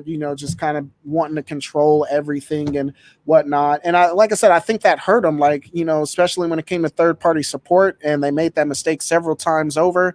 Like I said, with the Switch, they're definitely turning that around. And that's what's so exciting about the Switch, is that they're really getting third party companies on board. And like I said, for me, like just a lot of games, had I adopted the Nintendo consoles, I just would have missed out on them because they didn't make a GameCube version or a Wii version, or if they did, it was crappy. Like who wants to play Call of Duty 3 on the Wii when you can play it on the Xbox 360 or the PS3? Like, just like that. So for me, like just the type of games that I like to play, the optimal experience for playing those games was on Nintendo's competitors. And so that's why I just heavily I just didn't really pay attention to Nintendo. So I joke around, it's not really a beef, but like I said, it's just a preference. Like I don't really hate Nintendo as a company. I still got a really good GameCube collection. Well, not a really good collection, it's small, but I got a lot of good stuff on the GameCube. Still got my Wii. I love the Wii U, actually. I was sad that it didn't do well. I'm a huge fan of the Wii U. See, I don't love me some Wii U all day. And it's the best way to play your Wii games. You know what I mean? Like they got great support with the online store. You get a lot of good stuff. They're easy to mod. It's a fantastic console for modding. So Wii U for me is one of my favorite Nintendo consoles of all time. But I know that's not the general consensus, but yeah, I like Nintendo. I just don't love Nintendo, So boy 12 is in the house. What's up, man? He says, yo, what's up? Lightsaber says, I believe there's some cultural influence as to why Nintendo is so stuck in their ways. And I agree. Nintendo, they came about, and we got to think about the context of when Nintendo popped off, in the mid 1980s. Like the video game market here in North America was done. And a lot of the reasons why it was done, because a lot of poor mismanagement. We got a lot of terrible ports of games because there was no quality control. And in those early days for Nintendo to succeed, in North America, they really had to take control of everything. And they put stipulations on their, on the what am I trying to say? On the developers at the time, like, even their, Konami and Capcom and some of their, closest like second party developers, and said, hey man, you can only make 3 games a year because we don't want you flooding the market with a bunch of trash, because they really, it wasn't a game to them like the video game industry. So really coming into it with that mindset, and they really never gave that up, right? So, but because of that, they literally saved, video games as we know it in North America. But like I said, I feel like they kept that mentality way past, when they should have, but I totally understand it. And so, like I think that was a lot of the problems, and it ticked a lot of people off. But I think Nintendo, honestly, especially during back then at the time, they were right to, take that mindset. Let's see. Somebody says Virtual Boy. Yeah, Virtual Boy. They definitely didn't take that mindset with the Virtual Boy. No. But you know what? I'm cool with that. Like Nintendo, like at the time, they're a successful company. They had released a bunch of successful consoles by that point. We had the NES and the Super NES, and we had the Game Boy and the Game Boy Pocket and stuff at that point, because I think the Virtual Boy came out in like 95. And so, they wanted to do something crazy and branch out, and Gunpei Yokoi, the guy who invented the D-pad and the Game Boy, he was the one that, he had this idea for the Virtual Boy. So it's like, yeah, that's the man right there. Yeah, go for it. And so, the Virtual Boy wasn't what it was supposed to be, but I think I thought it was cool for Nintendo. Like I said, they definitely take risks when it comes to innovation, not so much when it comes to horsepower, for their consoles, but with a different play style, or like looking at games in a different way in general. Like Nintendo has definitely always been about that. And so, like I said, I mean, the failures of the Virtual Boy or the Wii U, I mean, every developer has a console like that. You can look at the Sega Saturn, or you can look at the PS Vita, or you can look at, Xbox actually have been doing well, at least in North America, but the original Xbox, it bombed in Japan. Nobody was touching the original Xbox in Japan. And even the Xbox 360, they had a hard time like pushing the Xbox 360 in Japan. So, I mean, every company's like, missed the mark at some point. So I don't hold that against them too much. But, let's see. Zybalba says it's okay. I'll say it for you. I'm not gonna say that. No. Because like I said, it's still a local thing too. Yes. But I appreciate you. Yes. I appreciate the No. courage. I'm not gonna finish that comment, but it's in the comment section if you want to look at it. There's definitely a roulette on what you get though when it comes to Ooh. shopping online. I like this. Who's this? That's my buddy Andre. We grew up together. He lives out I'm not trying to dox him like that, but he moved away. He's not here in Wichita anymore. We get it. We've been friends since 96, 97, something like that. So yeah, we go way back. I like him. So they've been around for over 100 years. Yeah, that's true. Nintendo, most people don't know. Nintendo's been around since 1895. Whoa. And most people don't know that. But yeah, Nintendo as a company have been around since 1895. They started off, if I remember correctly, like making playing cards and like other things like that. Did you know that? And got into electronics in the years after World War II. And yeah, so Nintendo, like, yeah, you think about that, like 18, that's impressive. Like, that is impressive. So sure, throughout generations, they've held strong to traditions, and that's true. Like, you think about the climate in Japan, and forget about 1985. Think about the climate in Japan in 1895. During the Meiji period. Like, that's crazy. Like, yeah, and that's definitely, you make a great point. That's something definitely to think about. And, that is a company is really, steeped in traditions. And it might not jive with everybody else. But again, like, I will say that while I don't always agree with how Nintendo, like, especially how they treat their other developers and whatnot, like, they definitely have a winning formula. And, they're like, as Nintendo, like, they can get away with it. Like, they definitely can get away with it. And not, third-party support aside, they've got a lot of great like second and first-party developers. Like, so you saw it on systems like the N64. The N64 still had a great library of games, and it was basically just Nintendo, Rare, and HAL. You know what I mean? Like, that literally, those are the three companies holding down the N64. Like, I can't think of a great game that wasn't brought to us by Rare, HAL, or Nintendo. I really can't. Like, so so really, I mean, a lot of ways they don't always need the third party support. They can succeed without it. True. So yeah, it's definitely a great point. If you're just joining us, like I said, we're talking about this is a stream about retro games and the role of the brick and mortar store in the retro climate. But as always, we kind of drift off and just talk about what you guys want to talk about. I'm joined here by Leslie. She is the store manager here at Trade Post Entertainment here in lovely Wichita, Kansas. You can catch us here at 1010 West Pawnee. Not right now, but catch us tomorrow. You guys from 11 to 8, yes, right? 11 a.m. to 8 p.m. Monday through Friday, and then or Monday through Saturday, right? And then 12 to 6 on Sundays. We're just chopping it up. Any questions, comments, concerns, threats you may have for her or myself, definitely throw it in the chat, because we are having a ton of fun here. And for those of you, like I said, following us on Facebook, watching us on the Facebook feed right now. If you guys don't know me, I'm Lightsaber Samurai. I'm a local YouTuber and content creator here in Wichita, Kansas, who has a fondness for all things retro video games. And like I said, a place like this is, a great time for me. So thank you again for having me out. Anytime. It's always a blast sitting here and chopping it up about games. So like I said, I keep getting sidetracked, but I was talking about the PlayStation 3. Huge selection of PlayStation 3 games here right now. Some things, and on your 360 too, they got a lot of games in right now that I haven't seen for a while. Not necessarily expensive, but definitely uncommon. Yeah, I'm feeling. I wish we had more, but I'm glad we have some to offer. Oh no, yeah, you got a lot of good stuff. 360 goes so quick. Mm-hmm. Yeah, and like I said, the PlayStation 3 games, like I said, you got a lot of the Spider-Man games here.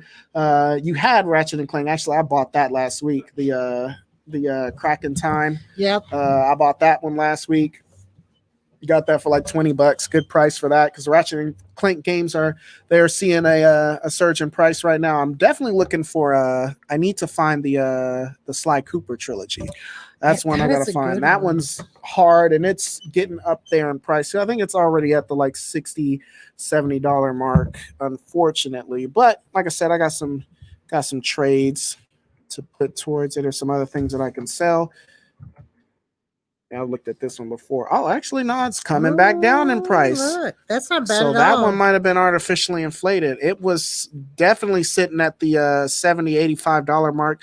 Seeing a lot of bids in the 20s right now, but you can buy it right now for about $50 just off the top, and some a little cheaper than that. There's somebody still trying to sell it for 80. Good luck, buddy.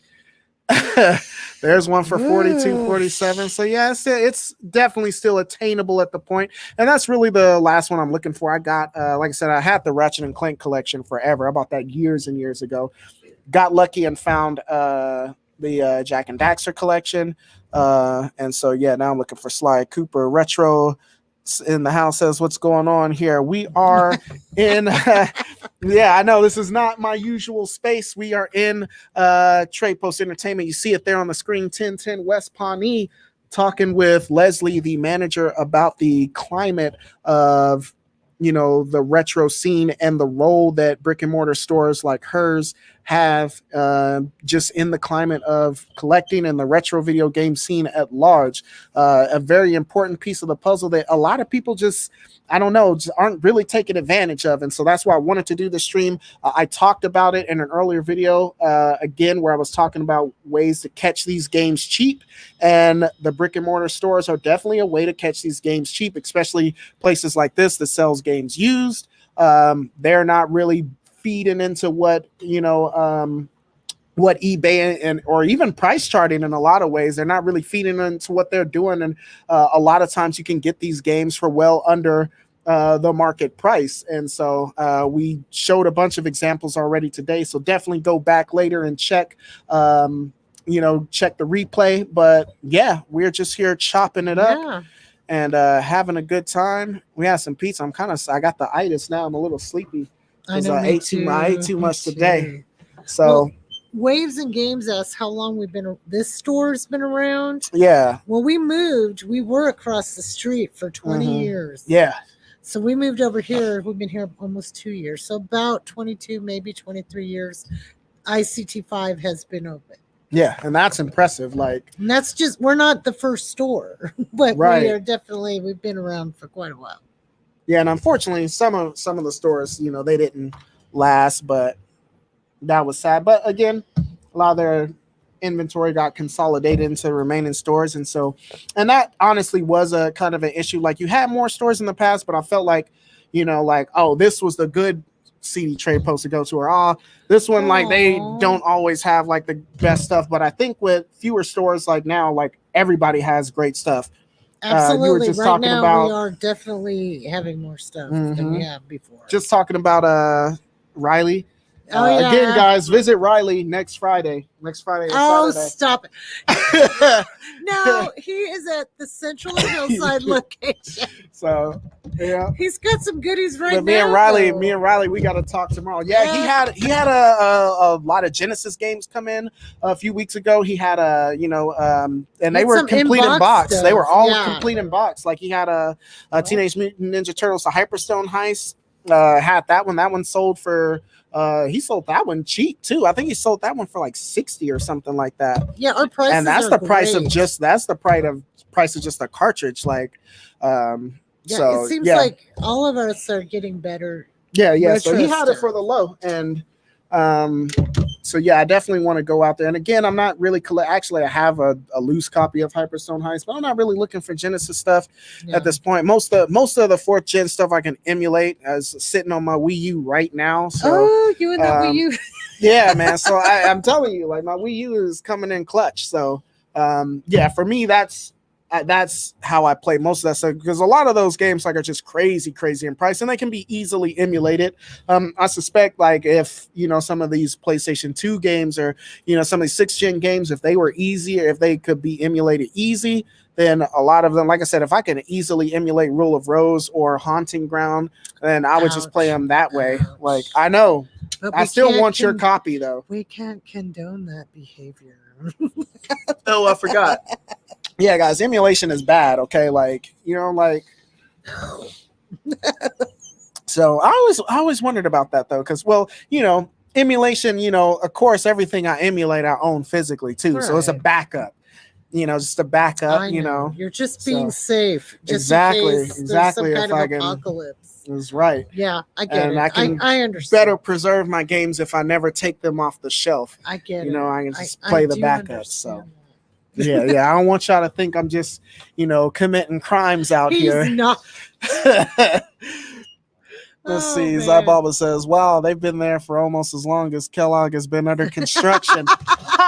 Yeah, that's a good one. That is a good one. Kellogg Oh stay my under construction. gosh. Man, yeah, it's bad out there.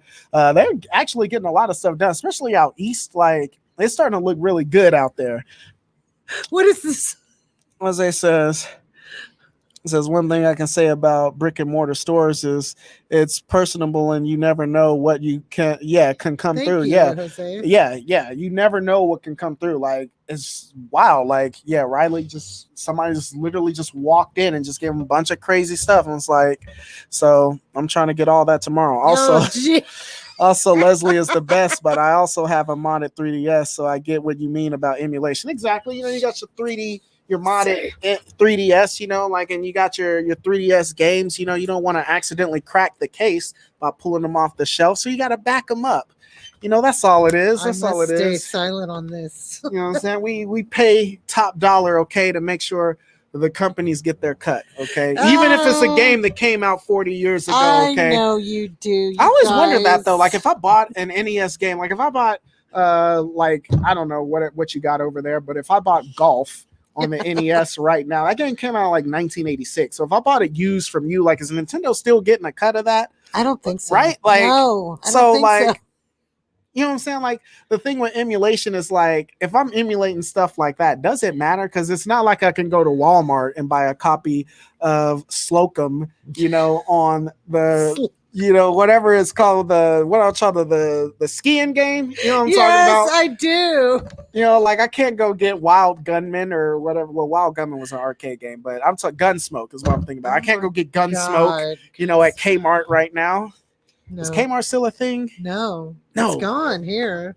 Is it really the one? Even the one out there on 47th? Oh yeah, that Dang. closed. How many years Okay, ago? 3 years ago. Yeah, at least 3. Damn. See, that's why they closed, because I thought they were still open. That's exactly the reason Well, why so they you didn't closed. even go shopping there. Because people didn't go there.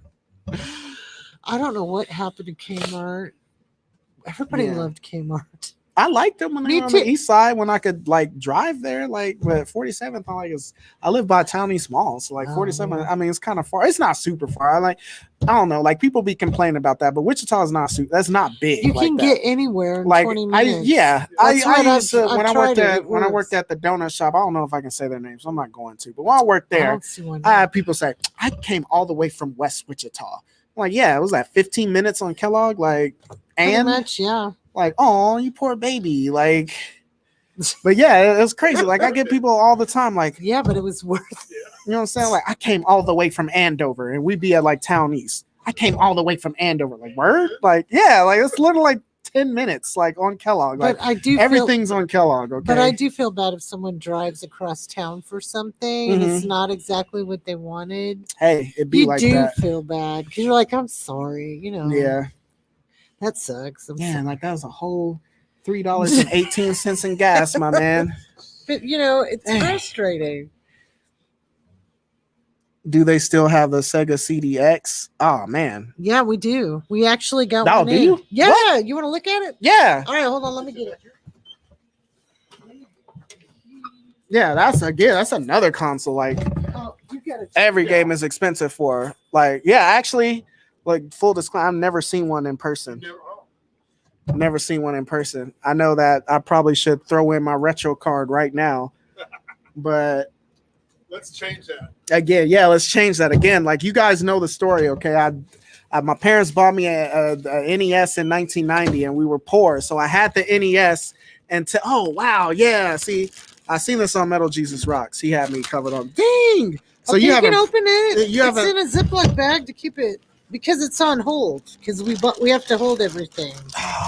Here's the original CD. Yeah, Sonic CD, and yeah, again, that's another good luck finding like Sega CD games. Like, so we got Sonic CD, but we got Here's CDX. here's the Yep, controller and all your ports. yeah. So And I like this version too because it's nice and small and compact.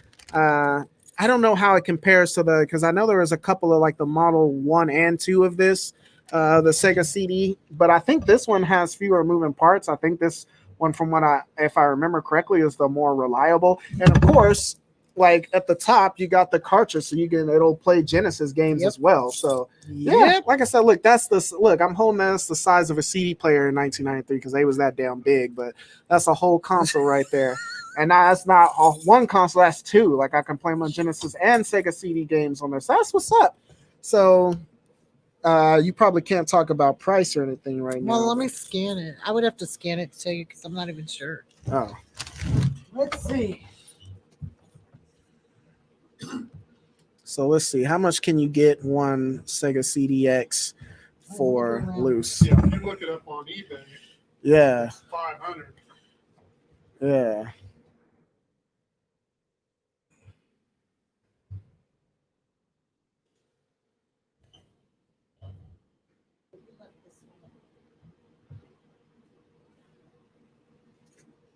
Oh no, it's the CDX. That's right.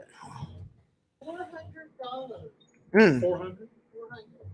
So about $100 less than what it's going on eBay. So yeah, that's not bad. It's got all the cords. And yeah, like I said, got all the cords and all that. So yeah, it's on that $100 less than I'm seeing it on eBay right now. So that's what's up. But it does work. We tested it. Yeah. Oh my gosh, I tested it like a billion because I've never seen one before. Yeah, that's a system I need to add to the Wii U. To once I buy them, of course, that's a system I need to add backups for once I legally buy all the physical Sega CD games. We know. But yeah, there's a lot of retro video game channels on YouTube that covers Sega CDX, like Metal Jesus Rocks or GameSack, and there's always a lot of cool games that I saw. I'm like, man, that looks like an interesting game. Of course, they were like exclusive to the system. So yeah, Sega CD had a lot of cool like exclusive games that you couldn't get on the other systems. So that's probably why all the games are so darn high today. But I have never seen one of those before it came in, just so you guys know. yeah, because it's like, dang, what is this? Like a Sony disc player? I know, I was like, is this a CD player? And they're like, yeah. And I'm like, okay, we don't buy those. And then I looked at it. I'm like, wait, and I put it in a Genesis game and it worked. And I played that. Then I put in a CD and it played. And I'm like, okay. So we got a question. If you had $100 gift certificate at Leslie's store right now, what would you pick up? Oh, I know. I can answer part of that for you. Oh, yeah. I would put it on Haunting Ground. Haunting Ground. And get it for $200. But nah, you had like I said, she's got the Spider-Man games on PS3 right now. So she's got Web of Shadows and what is it? The Shattered Dimensions. And she's got both of those for well under $100. So I would get probably both of those, and spend a couple of dollars extra and just add both of those to the collection. You had a copy of Pokemon Sapphire, and we checked it today. Actually, we authenticated it today, and that one's going at a good price. Loose, It was like $50. So that's definitely one to be on the lookout for. You got a lot of cool stuff on the DS too. On the DS and 3DS, I kind of slept on those systems as well. But so did I, so it's okay. Yeah, mainly my handheld systems, like Modane Designs is in the house. What's going on, boss? For like my handheld games, the thing I like about handheld games is casting them to my TV. I know. So if there's a way to do that, I love to have I love playing PSP games on my TV and my Vita games via my PlayStation TV and stuff like that. But yeah, like the 3DS and the DS, you really just can't. I used to play. You almost had a spill over here. What the? Okay. Sorry, we almost had a spill. Sorry about that. Sorry. Anyway, I used to watch movies on the PSP. Oh yeah, they have the UMD movies. So I thought I was so slick going out with my headphones watching movies on a PSP back in the day before. Right. Before you just watch it on your phone. Speaking of which, they had you remember that Sony Excursion, like that PlayStation phone? Do you remember that? It looked like the PlayStation, looked like the PSP Go. PSP PSP Go. I Yeah, remember dude, that. like, yeah, and the PSP Go, that's actually something I'm on the lookout for too, because Whatever happened? the PSP never- Go, like, I mean, We it was had kind of one. lame in the sense that you can only add games digitally to it. But It's like it was this- cool because it had a little peripheral to it, and you Yeah. can cast games to your TV, and you can use your PlayStation 3 controller as the controller. So it casts to your TV the same way that the Nintendo Switch does now. And it had a little dock for it, and you can do it like that, and that's cool because, like, I like you can use the cord. I use the cord on my PSP 3001 model and do it like that, and basically your PSP is the controller, which is nice in most cases, but when you cast it with the PSP Go using the PS3 controller, you can assign like the camera to the other analog stick, because the PSP only has one analog stick. So when you cast it like that with the PSP Go, you can use like the full control of the right analog stick that isn't present otherwise. So a lot of games are a lot more playable, playing them like that. Totally And forgot so, about that. We only had one Yeah. ever that we sold here. yeah. And it was a tough sell. Oh, yeah. Like I said, they go now for about 125, 150 bucks. I have not seen one So, since that one. and then that to we get the had. dock is like another like 125 bucks. So it's just a little pricey for me. Is no one selling it? I typed in PlayStation phone and it's not popping up. I've never seen the phone. Let me see. Let's look for.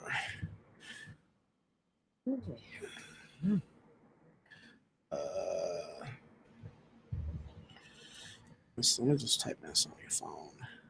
There it is. You can buy one unlocked, so I can use it with my current T-Mobile stuff. Is that it?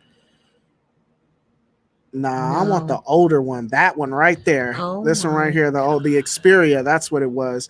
So this thing looks like a PSP Go. Like, let me It kind of share does. it so everybody else can see it. But definitely, they were definitely inspired by this phone when they designed the PSP Go. Oh, excuse me. Because here it is right here, and that one, man, $75, like maybe. But I'm good. you know what I mean? But like I said, it's cool. Like I said, this phone I got now, like I can open it up and use this side as the controller and this side as the screen. That So is pretty nice. I can play it, like that. But that was the cool thing about that phone. Like, it had physical Back in buttons. the day, though. Yeah. And like, this was a cool phone. But then you look that versus like the PSP Go. Yeah, the PSP Go is what I remember. There it is. And like I said, the design is very, very similar to that phone. And that's when the PSP Go came out, I automatically thought of that phone. I'm like, man, that looks like the Excursion. And people are like, what? I was like, yo, you don't remember the PlayStation phone? I was like, no. But yeah, like, definitely had to have been influenced by that phone when they designed that PSP Go, because it looks exactly like it. So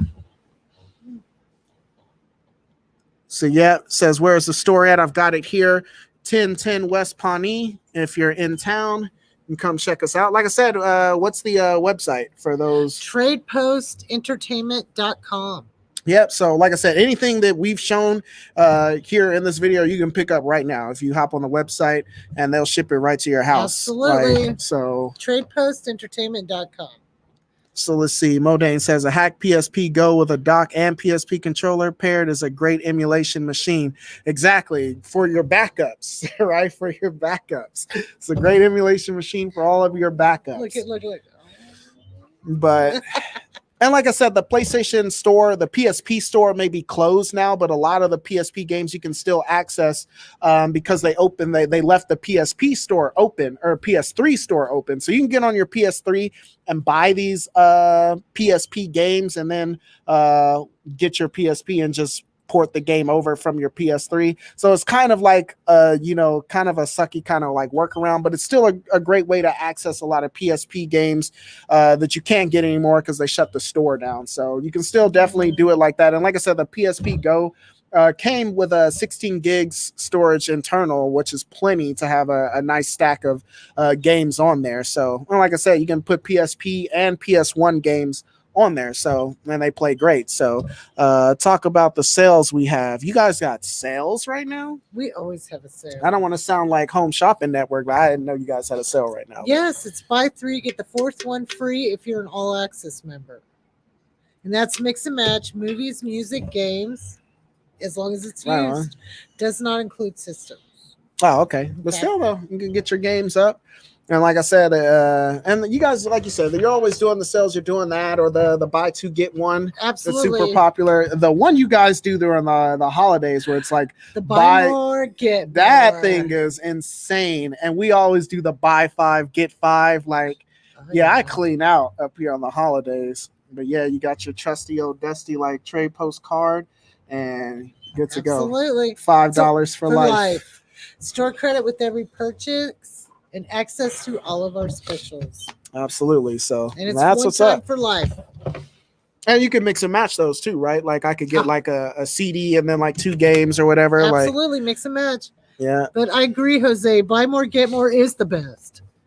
We Yeah. go crazy when that happens. Yeah, and We like I love said, it. and that's when the other people are doing like buy 2 get 1 free, like, and you guys do that all year, like throughout the year. They wait until like the holidays to do that, but then you guys do go crazy with like the buy 5 get 5, buy 6 get 6, buy 4 get 3, like all that. Like Yeah, that sell is crazy. it Like leaves it's definitely a gamer's market at that point. yeah, at that point, like Definitely. I'm definitely like always try to make sure I have some 'Cause extra that's what we cash. do. We're like, trying to let you know we appreciate you by doing that sale. yeah, for sure. And does That's that works online too, or no? I'm not sure. I don't Like think if I have so. my all access, could I do that? I know, but they do have a special going at the same time. Oh, a they do an percentage online off one, too? Online. I do know Oh, that okay.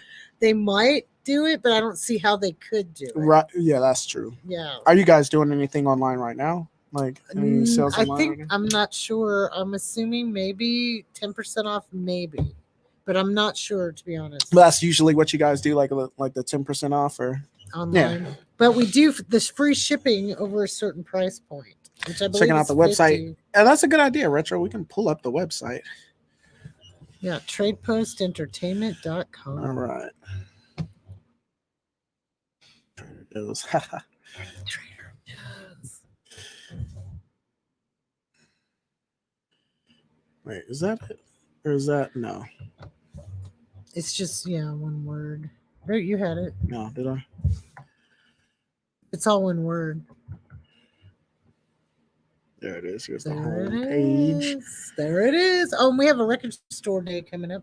Oh yeah. Yeah, let me flip back split here and we can share They this. split that into 2 this year because of COVID. Uh-huh. And our store in Nebraska is who gets to do record store day because they only let 1 out of all your stores be record store. Oh, I see. So Addie, and she's awesome. She's doing that. So yeah, we There's got that movie movies. I was talking about. Nobody. Oh, yeah, you yeah, guys, yeah. if you Mr. get a Nobody. chance. Oh, okay, check I remember. it Yeah, because they out. were pushing that heavy. I remember seeing a bunch of commercials for I that, like the scene on loved the it. city bus, like where he's playing those guys on the city It bus. is great. It's made by the same people who did John Wick. And it definitely And has like a John Wick Oh feel. yeah, and I'm wearing the John Wick T-shirt. If that doesn't tell you how much I love it. Christopher Lloyd blowing people away with shotguns on there. He is. Oh, word? What's he called? What? Christopher Lloyd plays Christo- his father. Yeah. What's his name? What is Okay, he I'm called? definitely getting that. Better Call Saul. No, he's the adjuster or the. Remember his name? Oh, he He's was the auditor. the auditor. The auditor, For the okay. feds. So if That's he came to crazy. your door, you're dead. Oh, He was the that's auditor for the awesome, feds. like- I'm not kidding, guys. If I was doing one of those shows, that one would get an A++. Yeah, simply to see like Christopher Lloyd, like I'm about that. You Right now, as gotta soon as I see click that. on games, automatically like Gun, fantastic game. Like that was Red Dead Redemption before Red Dead Redemption was a thing. It's a great open world game. Not as open as Red Dead Redemption, but still, like for its time, that was a fantastic game. Now, what do you think of Uh, Resident Evil: The Village? I haven't played it yet. And I haven't played it yet because inevitably they are, and you can get it there for 43. That's not bad. Inevitably, they are going to release that game.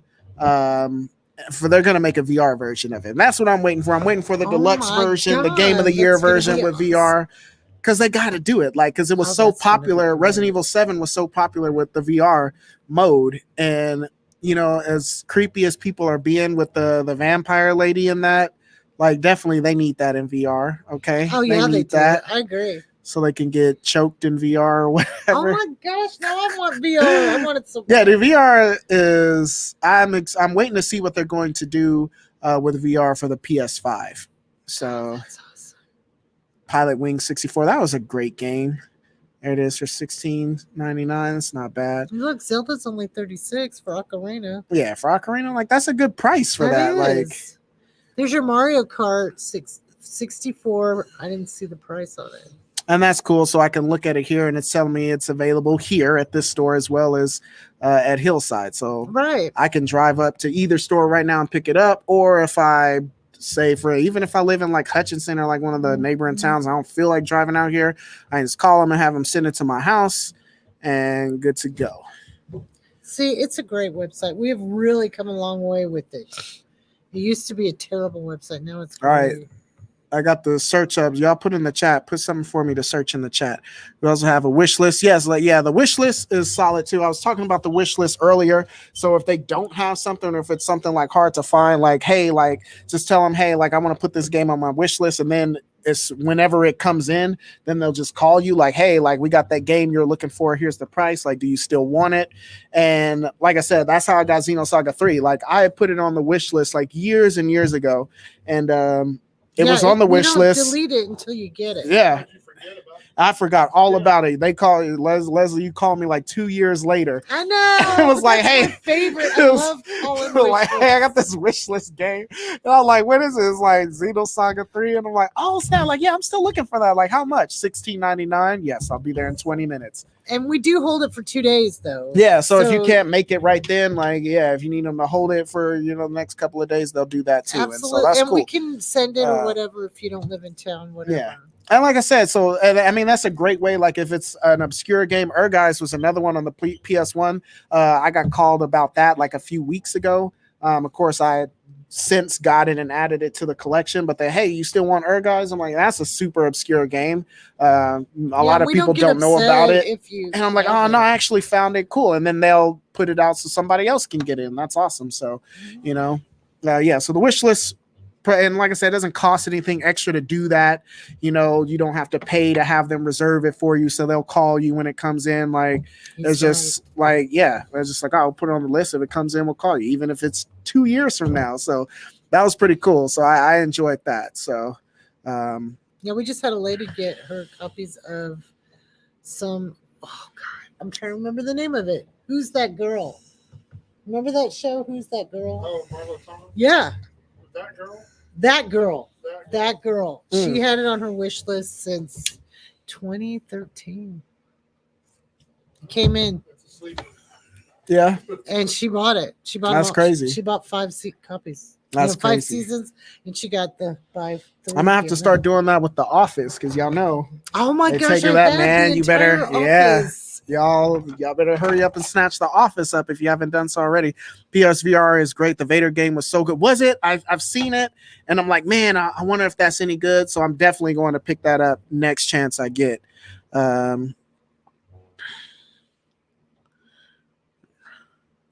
So yeah, he says we also have the wish list in case we don't have a game. So for the fellow that was Garrett Spencer, you were looking for a Crime Life. Like I said, you can always call and just put it on the wish list. Absolutely. And like I said, you don't have to have a CD trade post in your town, like No. you know, Trade Post We can Entertainment. set it rather. up. You can call and set it up with me, and I'll put it on your wish list. And put it on the call you wish when it list, and comes then in. when it comes in, they'll send it out to Pittsburgh for you. So Yeah, That's you don't cool, have to like- be here. If Absolutely. you signed in on the website, you can add it yourself. Exactly, because if you become That's an all another access, thing, you can too. even become an all access member on the website. on the website. Yep. Yeah, so you can just do it yourself. Anything you looking for, and that's one thing I got to say. I haven't utilized the website as much as I should. I've used it a couple of times, but so I got my great copy of Volcano High. Okay, it's like so it's a movie that again a random movie that came out in the early 2000s. It I was a love Korean action flick, but the cool thing about it is when they did the American dub for it, they just got a bunch of rappers like to dub the voices. So it's cool. Like Method Man is in there, Andre 3000 from Outkast, Snoop Dogg is in there. Like it's just all these rappers like doing like these young Korean teenagers Oh my. voices. It's a hilariously ridiculous movie, but it's like, yeah, like stuff like that. Like I can't go find that just like at Walmart or whatever in their movie section or whatever. Like that cool obscure stuff like that. Another thing I like to get here is anime. Oh, yeah. Their anime selection is on point at every store I've been to.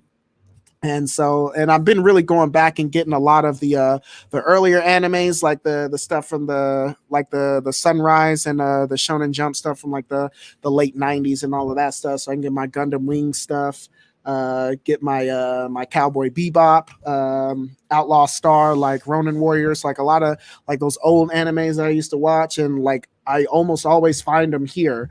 So that's really cool too. Definitely got a great anime selection. You got this one, it's called Toilet something. I was gonna talk about that. Yeah, is that it right there? Toilet Bound. One of my students told me it was really good. It is. What is it about a ghost? And I was like, toilet, like what is this? Toilet Bound, right there. Yeah, so Toilet That was the one I Bound was thinking Hanako about. Kun is this is the anime to watch. Be careful what you wish for. So yeah, it says on the back, be careful what you wish for. And this is the complete series here. So That was actually has been quite the hot seller. yeah. Yeah, we've sold quite a few. Oh, yeah, definitely. There We you got to go. talk about Samurai Jack. Wait, how much is this? The complete series on Blu-ray? Like, what? Yeah. Like, yeah, I need this in my life. We're going to talk about this after the show. I need that.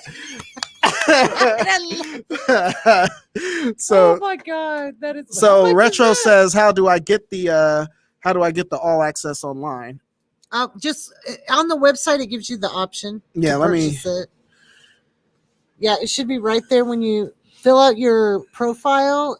You can. Oh, when you register? Yeah, you got to register, and then it'll offer you the all access. Oh, okay. You can just do it like that. So, Yeah, and don't worry, they'll physically send you a oh, card. I'm not but sharing you it can- anymore. Oh, that's fine. That's fine. Yeah, so. So tell them it's super easy though. So yeah, super easy. Here it is right here. So when you go to register, and you'll plug in your information, and There then you after you go. plug in the bases, they'll ask you if you want the all access, and you say it's $5, right? Like, Yep, for life. and then good to go. And then So anything you purchase online will get that 5%. yeah, Back. so that's cool. So it works for not only in store, but if you buy stuff online here, all access, remember you still get the 5% back. So then you'll build up store credit. Like I've got like $20 in store credit right now. Yeah. Just from coming in and buying games, and I can use it on whatever I want in the store, Yeah. whenever I want in You the can store. use it So on new or used with New or a special. used. It doesn't matter. We don't restrict it. It's like money, so we don't restrict it at all. and that's cool. So Yeah. He remembers Volcano High. They aired it on MTV back in the day. they did. Yep, and I got that joint in here. Like I was like, Oh my Yeah. god! Every time you come in, that you one have a popped up, story. I and love yeah, it. Volcano High, man, was legit. Zyball says, I just sold some VHS anime recently. It seems to be a hot item currently. Yeah, and like I said, a lot of the old ones, like you can get them here on Blu-ray or DVD, so you don't have to dust off the VCR. And that's how I like to do it. Like I got the complete set for I got Samurai Jack here too. So I got not Samurai Jack, but Samurai Champloo was one of my favorite anime of all time. So I got the complete box set here some months back and added that to the anime collection. Well, actually, it wasn't some months ago. It was like 2 years ago. I did a YouTube video on that about some anime stuff that I picked up. So you search back on the channel. There's a bunch of stuff that I got from here. Oh, no, honey, that special's not going on. Is Can a I buy get the four? buy four, get four if I buy online right now? No. We No. were that buy more, get more. That was one that they do during the holidays. I was just saying, like the other stores, they wait until like Christmas or something like that, and they'll do like the buy two, get one. But when they do it during the holidays, they don't do that. They do the buy more, get more. So it's like it's like they do the buy two, get one, and then they do the buy three, get two, and the buy 4, get 3, and then after 5, right? It's just they just match it. So if you buy 5, you get 5, 10, 20. 10. Yeah, We've it's literally crazy. sold 2020. Yeah, and that's insane. Like, And, it almost crashed the computer. but it made it. So Modane says, what payment types do you take? Visa, MasterCard, American Express, and Discover. It's all major credit cards. They even take barter. Okay, they take blood. Okay, I'll bring them some blood in a bag. Oh my God, we're not supposed to talk about that. No, I'm just kidding. That's for for the pixelated parent. What is it called? The Pixelated Pixelated Paranormal. We're gonna do a podcast. That's hard to say. Pixelated Paranormal Hold on, podcast. let me get a sticker. Okay, yeah, pull the sticker out because they're a local group too. Love them. Yeah, and so like I said, a huge like movie culture surrounding this place as well. So you guys do like viewings and stuff like that sometimes, and always here to talk horror. So I'll put some links to the Pixelated Paranormal podcast. That's tough to say, but I will put links to that after the fact. Podcast. Yeah, that's a cool like little decal too. But I Yeah, will they made leave that. links to their Facebook page and all of that stuff so you guys can hop on and join that. Talk a lot of cool stuff about like ghost hunting and like all kind of stuff. Love like it. all things horror. So like they That's got a one of my good thing going favorite on. things. You Yeah. know that. Oh, yeah, love I know. horror Games, I know. Horror movies, scaries. I'm all about it. Yeah. So okay, Richard. He said I got my I don't all know. access. Checking out what you guys have. Good movie selection. Yeah. Thank you. Movie selection is unmatched. Like Do we? I don't think we do PayPal, do we? On our website. hi Leslie, watching from North Carolina. Travis Youngblood, welcome to the stream. Hey, that's the owner. Oh, Hi, right on. Hey, Travis. what's going on, buddy? Yeah, I've heard a lot about you. I've never got the chance to meet you in person, but yeah, man, it's nice of you to join the stream. For those of you just joining us, I'm sitting here with Leslie Hi. of Trey Post Entertainment here at 1010 West Pawnee here in lovely Wichita, Kansas. We are talking about the role that brick and mortar stores still play in the changing landscape of retro video games. And like I said, Leslie is joining us. We're answering your questions, comments, concerns, threats in real time, live on YouTube. On Threats. Sorry, man. I got that from my teaching days here at a local school. I'm not going to say what school, but you might get threatened out here, okay? You can get threatened. The 11-year-old It's a hard knock savage life, out here. Isn't it? No, but yeah, but hey, but I'm taking everything, whatever you got. Okay, I'm flexible. He so is tough as nails. yeah. So yeah, we're doing this live on. You catch us on Facebook or on YouTube via my YouTube channel, Lightsaber Samurai. So if you guys want to see more content like this, a lot of the people in the stream know I live stream almost every Sunday, and I take your questions. We always got some cool stuff to talk about. So if you like what you guys are seeing, want to see more of this, you can subscribe to me on there. I'd love to have you, and you can join the Lightsaber Legion on YouTube. Yeah, and I was about to say, boy, you're in North Carolina as well, so yay. Hey, that's nice. Yeah, Tar Heels in the house. Talk about AA+, absolutely. So I think the A++. Yeah. That is our rental program that we have if you choose to join. Wait, you can rent stuff? I didn't know that. Okay, here's what you do. You use your all access. Okay. And then you become an A++ member. Now we have 2 tiers where you can rent one item at a time, keep it as long as you like, bring it back and get something else. And that includes games. Like if you want to try out some games, we have. Okay. So you can still rent like the old Blockbuster days. Like, well, kind of, but you pay a fee a month of $10. Right, to but rent one at a time, or right, but $20 to rent 2 at a time. But as many as you want, like you just bring them back and Yeah, then get you can do it to every day. We have people that do it every 3 days. They get a game, they beat it, they take it home. They come Okay, back. I have to talk to you about that too, because that's a great way for me to review games as soon as they come out, and I don't have to pay $60-$70 like on a new game. But you can buy the game if you like it. If you like it, and you get a little discount. Oh, okay. You do. You do. I mean, and that's part of being. That's A++. all. I did not know that. Man, I should have been Yes. A++. I've been coming here We have asked since you to '99. be A++. Have you? Yes. Okay, I don't remember that. Yeah, I did. And you know what you told me? I'm not about that life. That is. I what don't you remember told I don't me. remember saying that. That doesn't sound like something I would say. I mean, it does, but It totally does. Aaron.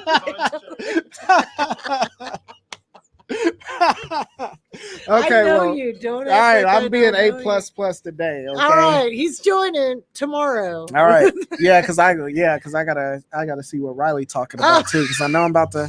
Oh, you have got yes, and don't forget, guys. I've got to repeat this: the Harry and Rock is going to be Trade Post Games. They're going to have everything we have, but it's a new, bigger, stronger, faster store. You got to come Oh, check it out. okay. And that's August 1st. And Yeah. it is on the other side of that restaurant named Yeah, that after sushi place. the sushi place named after. Yeah. It's to the left of that at Harry and Rock. There you go. August 1st, Trade Post I haven't Games. been in that sushi place. I gotta check it out. Yeah. But we won't name the sushi place, Okay. but you're gonna love it. But it's probably gonna be good great. sushi. I'm not. I'm We're not sure it naming it is. because they're trash or anything like no, that. I just we want to make that don't clear. know. Okay. We don't know them.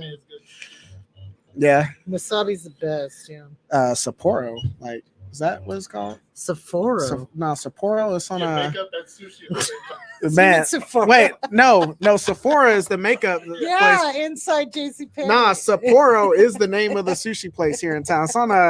It's on Kellogg and Rock. Everything's on Kellogg and Rock. And it's over there. Yeah, man, it's over there. Oh, we're But we're it's cool though. tired. It's cool. But So we need anyway, a store like this in Alabama. Yeah, Yeah, that's wow. That's far man. away. But Yeah, that was man. How come we don't have a store in Alabama? I don't know. I could bring that Where up. is that? So CD Trade Post. It's regional. It's not exactly local, but like, It's Kansas. is it just Kansas? No, or- we have one in Nebraska and Okay. Council Bluff, Iowa, but they're right next to Kansas. Oh. And it's owned by one person, and he's right here in Kansas. Oh, okay. Right on. Yeah. And then we all work for him, Mhm. and he's a really nice guy. Okay, He's so I got guess a it is pretty great- much local. Like, Yeah, it is local, I promise Yeah. you. It's very so local. I thought it was regional, like No, you know when game we exchange. you know like when we say stuff like, "Oh, we got to call corporate." yeah, There's two it's- people. right? Yeah, consists of two people. Yeah, and we're calling because we have to get permission. Right, I Because, got you. You know, there's a chain of command. Yeah. But they're right there. I could literally call them. And Yeah, talk to them absolutely. right now. I mean, yeah. So don't worry, we're not corporate owned. We are definitely local. That's what's up. Okay, just But we like to taking a make peek at the ourselves stream, making sound sure it doesn't fancy. look crazy right now. So yeah, it's holding up pretty well. Like I said, guys, normally they got issues at because I'm hooked up with Wi-Fi at my house, but I did get a giant Ethernet cable, so when in future streams it should be a lot more stable, so I can hook up directly. We're hooked up directly here, so Yeah, it's we nice and figured that strong. out But from the last time we Yeah. broadcasted, yeah, we learned. I was gonna say the first time we did it, we tried to do it live and couldn't do it live, and so I ended up taping it. We just have to play it back after the fact. But this, like I said, I wanted to do it this way because we can talk to all of you out there in real time and you answer can the see questions. We're having a different- great time too. Yeah, Like, we're gonna show you different parts of the store every time we stream, so you can see, Mhm. you know, something new and exciting. Like we That's do our right. own T-shirts, by the way. yeah. And He So- found something. well, I can't. I'm tethered to my Yeah, computer, so I can't move around too much. But like I said, if I carefully come back here, we can check out some of our original designs. yes. Okay. See, there's that new show that was on. Was that Netflix? Eagle Fang Karate. Yeah, I'm trying to think which show was this. I'm not familiar with that one. I like that Marty McFly though. Oh, absolutely. And then here's one we did for that I gave to the pixelated guys. Oh, okay. Oh, Yeah, hey. this is one of my favorites. Okay, that's solid. Yeah, we did that for Horror Fest Is before this the one? pandemic. Yeah, is yours? Oh, okay. I was I'm about in to say. witness protection. Don't show my Oh, face. okay. No, that's Joyland here in Wichita. Right. Yeah. I was like, y'all made that Joyland? No. But yeah, like I said, you got the turntables here if you want to get started on your vinyl. I always like this light blue one here. I like those. I do. The controls are nice. Microphone sold seven. And the vinyl style are awesome. And So, yeah, I wanted to so tell you here guys you about can some see new. there. Can I show you this? Real Yeah, go quick? for it. Okay, I'm really excited about this. Oh yeah. This is horror soundtracks new vinyl, and this is The Gate from the 80s, wasn't it? The Yeah. late 80s. And this soundtrack is amazing. And the vinyl is blue and it has a pop-up inside. Nice. This is the first time it's been released on vinyl. Oh, you know what? They probably can't hear you that well because the microphone is way over here. I forgot about that. Okay. Yeah, you gotta come over here. Okay. My fault.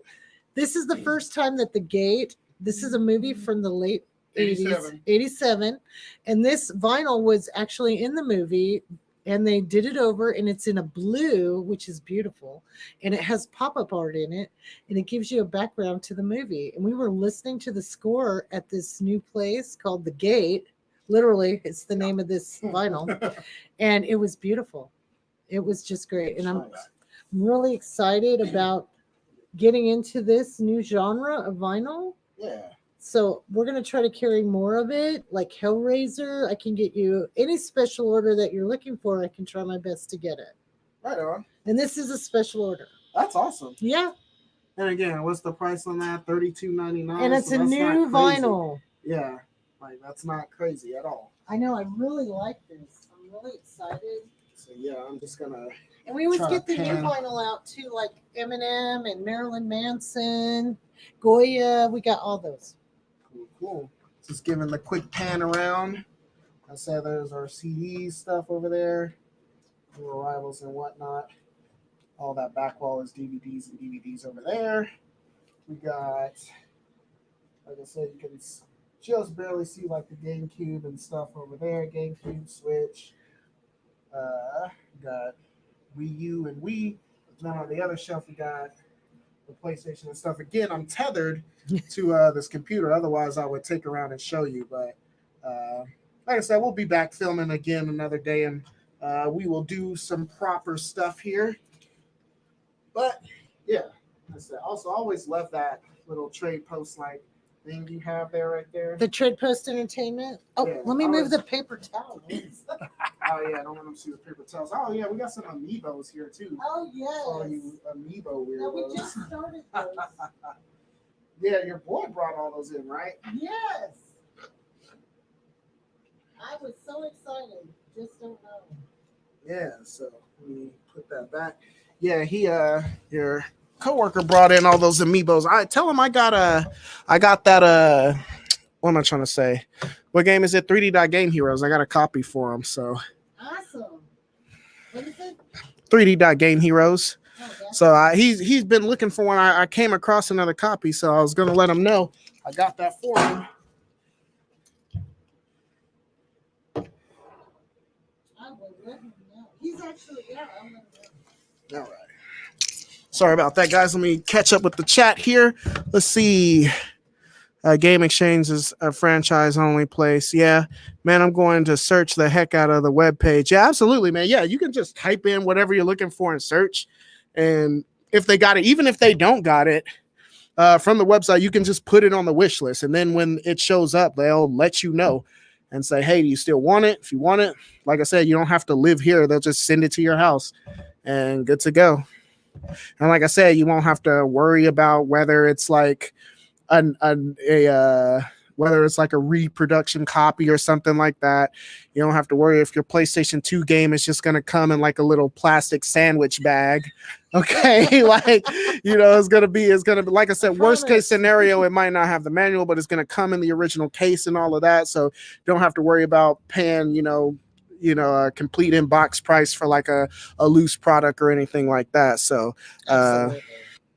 said, man, that was my first horror movie. Scared the crap out of me. I was 6. Oh, What? yeah, so he knows what you're talking Oh my about. God, that's awesome. You have to admit those little demons were hilarious. Yeah. But the big one that came out of the floor was kind of scary.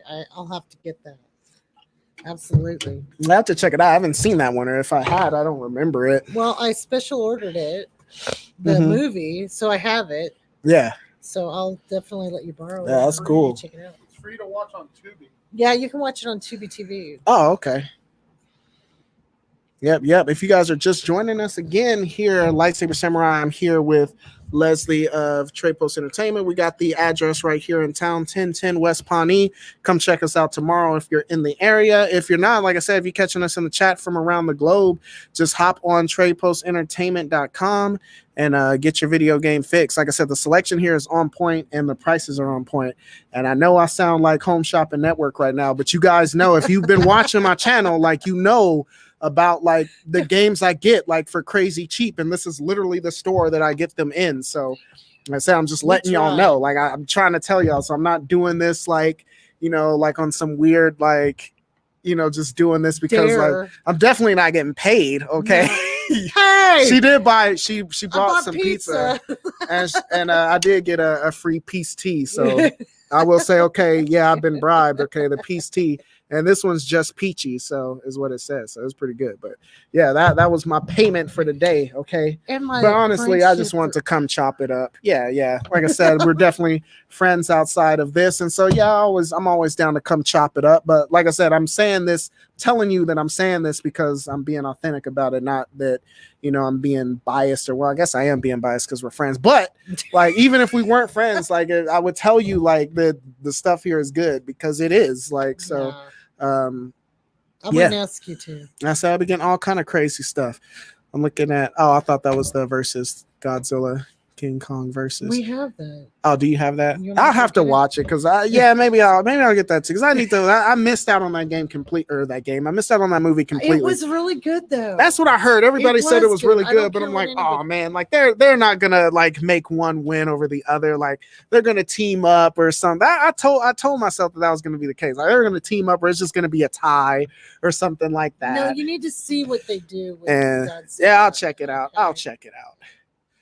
They got like a mega robot pilot. I'm just like, I don't know, but I don't want to ruin it, guys. I'm not going to talk about it. Who do you think would honestly win though in a fight between King Kong and Godzilla? I'm going to say Godzilla.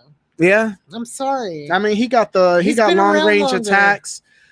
Has he though? And he has laser eyes. Hasn't King Kong been? I feel like King Kong's been around since like the 30s though. Well, yeah, but Godzilla's also been around. But he has laser eyes. He came out in the 50s. Did he has yeah, but he has laser eyes. Yeah, he has laser eyes. Because you know the original Godzilla movie, that was basically like an anti-nuclear message, you know. But the laser eyes. So you got the. But man, you remember in the King Kong game though on Xbox 360 how he takes those T-Rexes and just pulls their mouths apart? Like I feel like. But you know that you will see something similar to that in this. Oh, okay. Because I don't know. Like I feel like King Kong could tank a shot from some laser eyes. You know what I'm saying? If he's like charging and then like Godzilla hits him with the laser, I feel like he's just smacking that away. You know what I'm saying? Like, and then just grabbing him by the mouth and just bam, it's done. So I don't know. It's a tough one. Laser eye thing. I just feel. And he got short arms, so King Kong can freeze. They got in a boxing Godzilla match, and he'll live. Yeah. Can you know. Freeze Kong? I mean, probably. I don't know. Maybe. Yeah, I cannot confirm or deny that you can freeze Kong. Okay, but I know you can freeze Godzilla and he'll come back to life. Okay, he's magic. I mean, he's radioactive.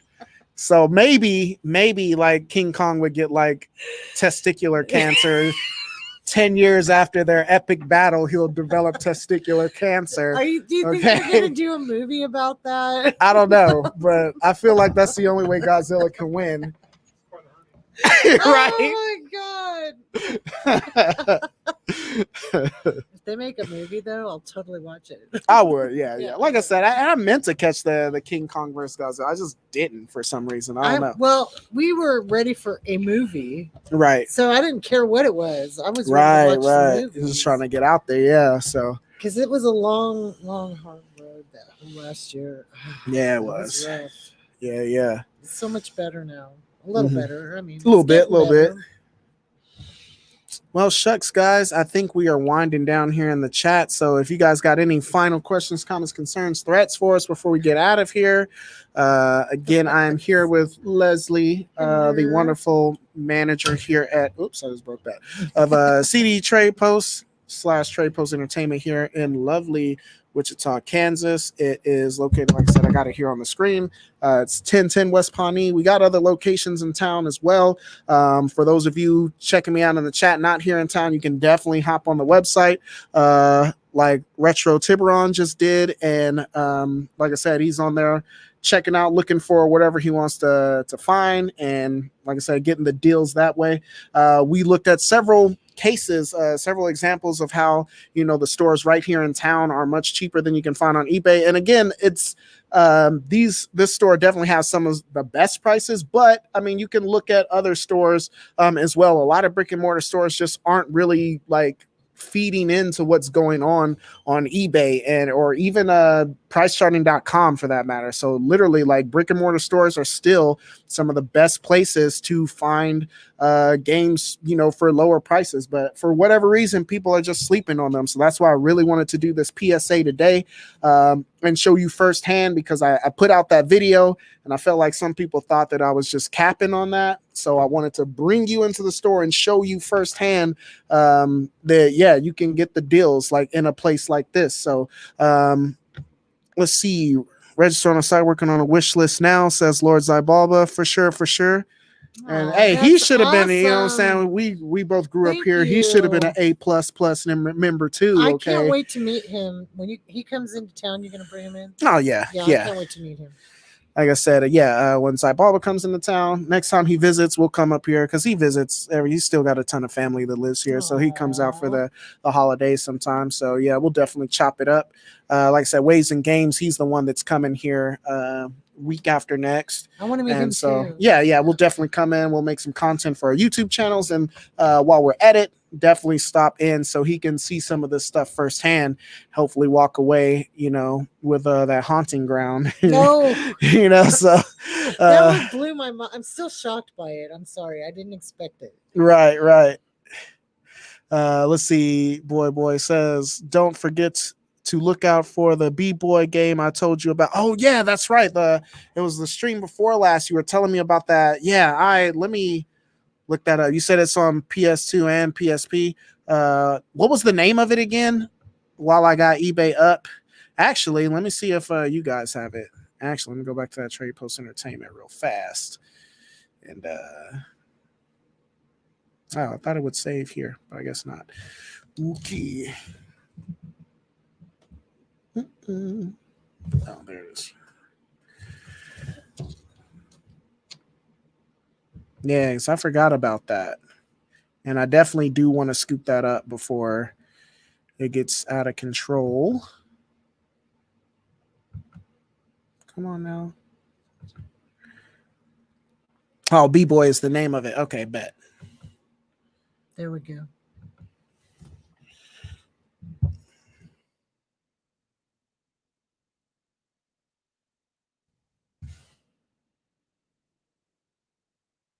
I like as soon as you pull up the website, it's just the search bar there. What can we find for you today?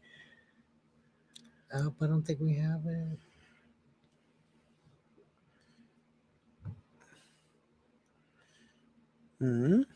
Nope, I don't see it. No.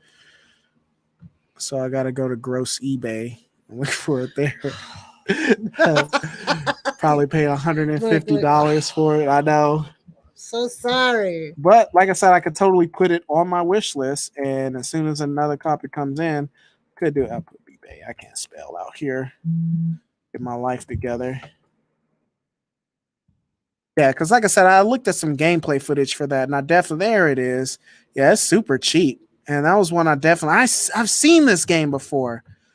Because I remember this cover. I know I've seen this game before. That ain't bad at all. No, that's a Canadian copy, though. Can we get one in America? Because I don't want to pay that crazy shipping. Hey, why are all these like from Canada? Is that Canada? Yeah, from Canada. Yeah, plus $20 shipping. Dang. No, I'm cool on that. That's what I'm trying to avoid. Ew. Like, why are all these copies? I need to holler at Retro Rivals, Scott and Jen up in Burnswick, man. I need to grab me a copy. I can get a $30 copy from Portugal. What is it with Portugal? Man, I don't know. Portugal got it on lock right now. Oh my gosh. Yeah, so I'm gonna keep my ears to the street for that one because I don't want to buy a PAL copy, and I definitely don't want to buy a Canadian copy. I'm gonna put that on the wish list so that can come in. It's very niche, so the game may be untapped on the market. Yeah, like I said, I feel like I've seen it like somewhere, either here or there's a really good game store in Lawrence that I go to all the time when I'm out in Lawrence. So I feel like I've seen it, but because I remember that cover art. But yeah, I'm gonna keep my eyes on it. I'm gonna definitely get that. I seriously might have Scott and Jen see if they can find me a copy up there, and then maybe we'll do a trade or something. I got a copy of Utagi. I might send their way on Xbox. I know Scott. Well, I think Scott found that, so never mind. Let's see. So, well, guys, if there's nothing else, honestly, I think I'm gonna go ahead and get out of here. We've been at it for 2.5 hours, so we had a really good stream. It was fun answering all of your questions. Thank you, guys. Again, you can find us here at 1010 West Pawnee. If you're in town and you want to come in and meet Leslie in person, of course, all of you guys out there in TV land, you can just hop on the Trade Post website and get what you're looking for. So, anything else you want to say or anything else you want to promote before we get out of here? No, you did great. Thank you. Oh no, it was a blast. Like I said, a blast. I always love coming out and answering you guys' questions. So we'll be back at home next week for a regular Sunday stream. But this definitely won't be the last time we'll come out here. We'll definitely probably have to pop to the other stores too, so you guys can meet the other managers. And you met Gabe earlier. Yep. The new Trade Post Games that opens August 1st. So yeah, August 1st, and actually Waves and Games, you'll be here that week. So the week the new Trade Post opens up, well, we'll definitely shoot out there and check out the new store and definitely make some content on the YouTube channel around that. So definitely stay tuned for that. Again, if you're not subscribed to me, Lightsaber Samurai on YouTube, definitely subscribe, because we're going to show you some more content inside these stores and dive more into this brick and mortar thing, because again, I'm telling you guys, the brick and mortar route is still one of the best when it comes to getting games for your collection, especially for some of these more niche, not even really niche, but just more, some of these consoles like the PS3. It's really seeing a resurgence in interest, and thus seeing a surge in price. Still get a ton of PS3 stuff in brick and mortar stores for the cheap. PS4 stuff is the time to collect for PS4, with PS5 and Xbox Series X moving in. So yeah, like I said, we're going to take a look at all that in the coming weeks and months ahead. Let's see. Last question. Modane says, take care. Retro says, bought 4K and all access. I'll definitely be checking on the online store. Thanks. Yeah, man. Thank you. Absolutely. All right. So if you guys like this content, go ahead, hit that like button, subscribe. If you haven't done so already, you'll be glad you did. We do believe that's all I got for you. Bye, Lightsaber guys. Samurai, Leslie out. Peace, guys. It's nice seeing you all.